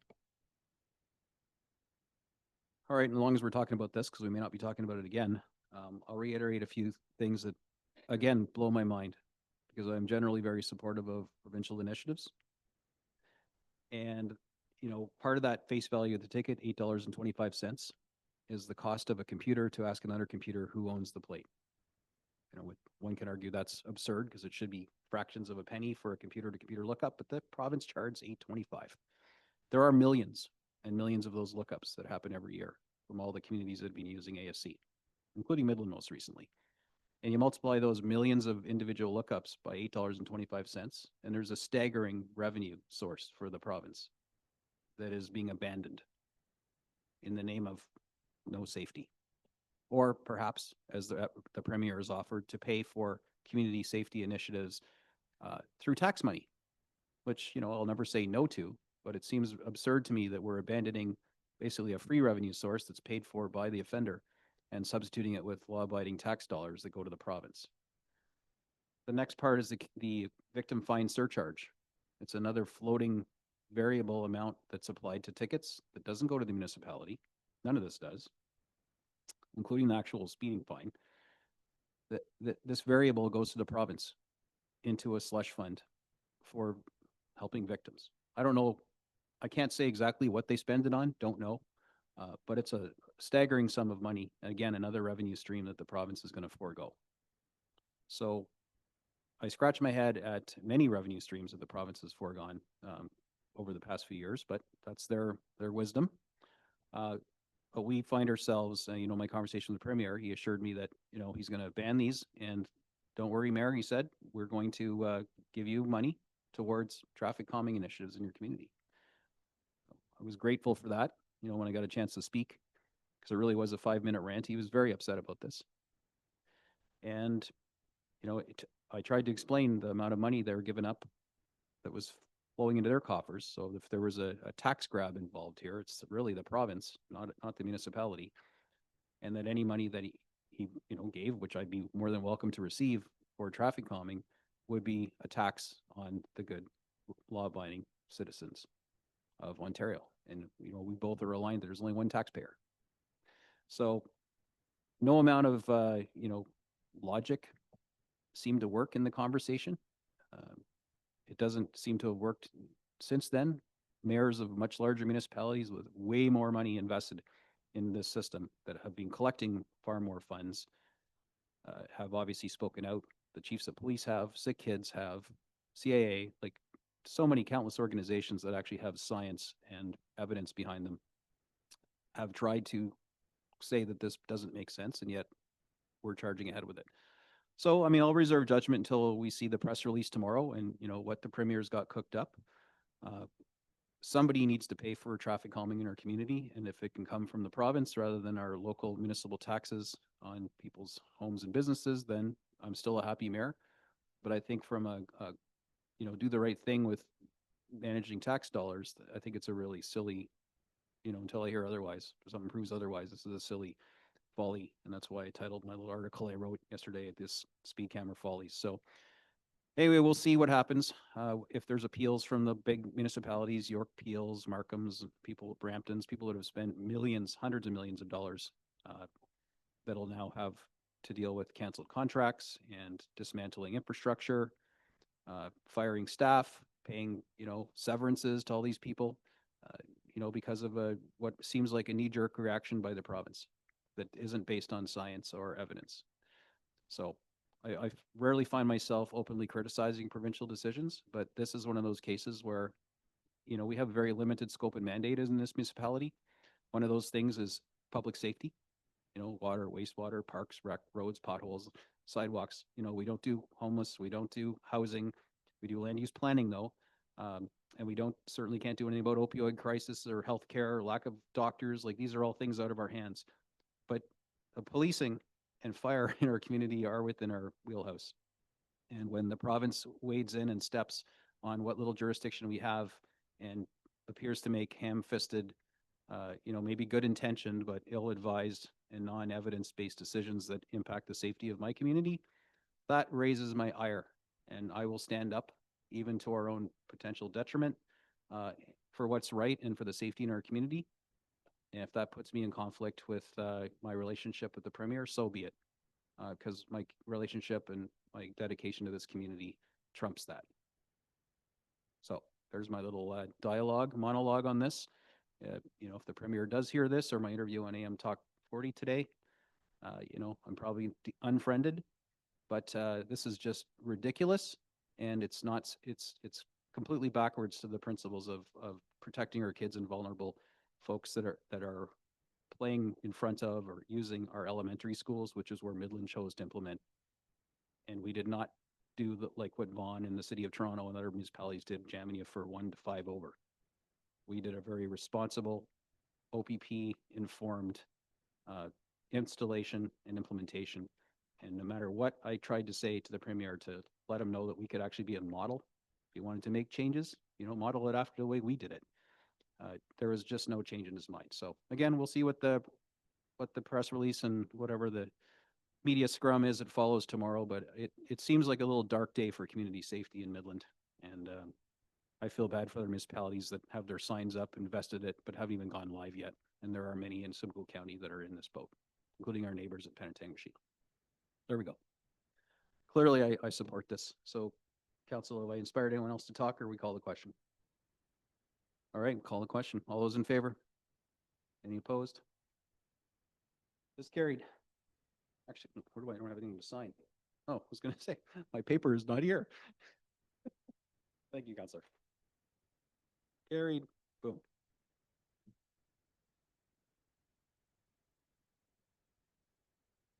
All right, we are now at the bylaws and we're almost at the end of this meeting. Moved by Counselor Ball, seconded by Counselor Major, that the following bylaws, bylaw 2025-50, delegation of administration / signing authority by council, and to repeal bylaws 2007-73 and 2022-29, and bylaw 2025-51, amendment of the town's procedure bylaw 2022-2 to allow an open forum to receive public comments, to be added to the regular meeting of council agenda, next meeting, be passed and enacted. All those in favor? Any opposed? Carried. Next, motion moved by Councillor Bald, seconded by Councillor McDonald, that bylaw 2025-52 being a bylaw to adopt the proceedings at a regular council meeting held September 24th, 2025 be passed and enacted. All those in favor? Any opposed? Carried. And last but not least, moved by Councillor Major, seconded by Councillor Meredith, this regular meeting of council adjourn at 9:42 p.m. All those in favor? Carried. We are adjourned. Thank you, everybody.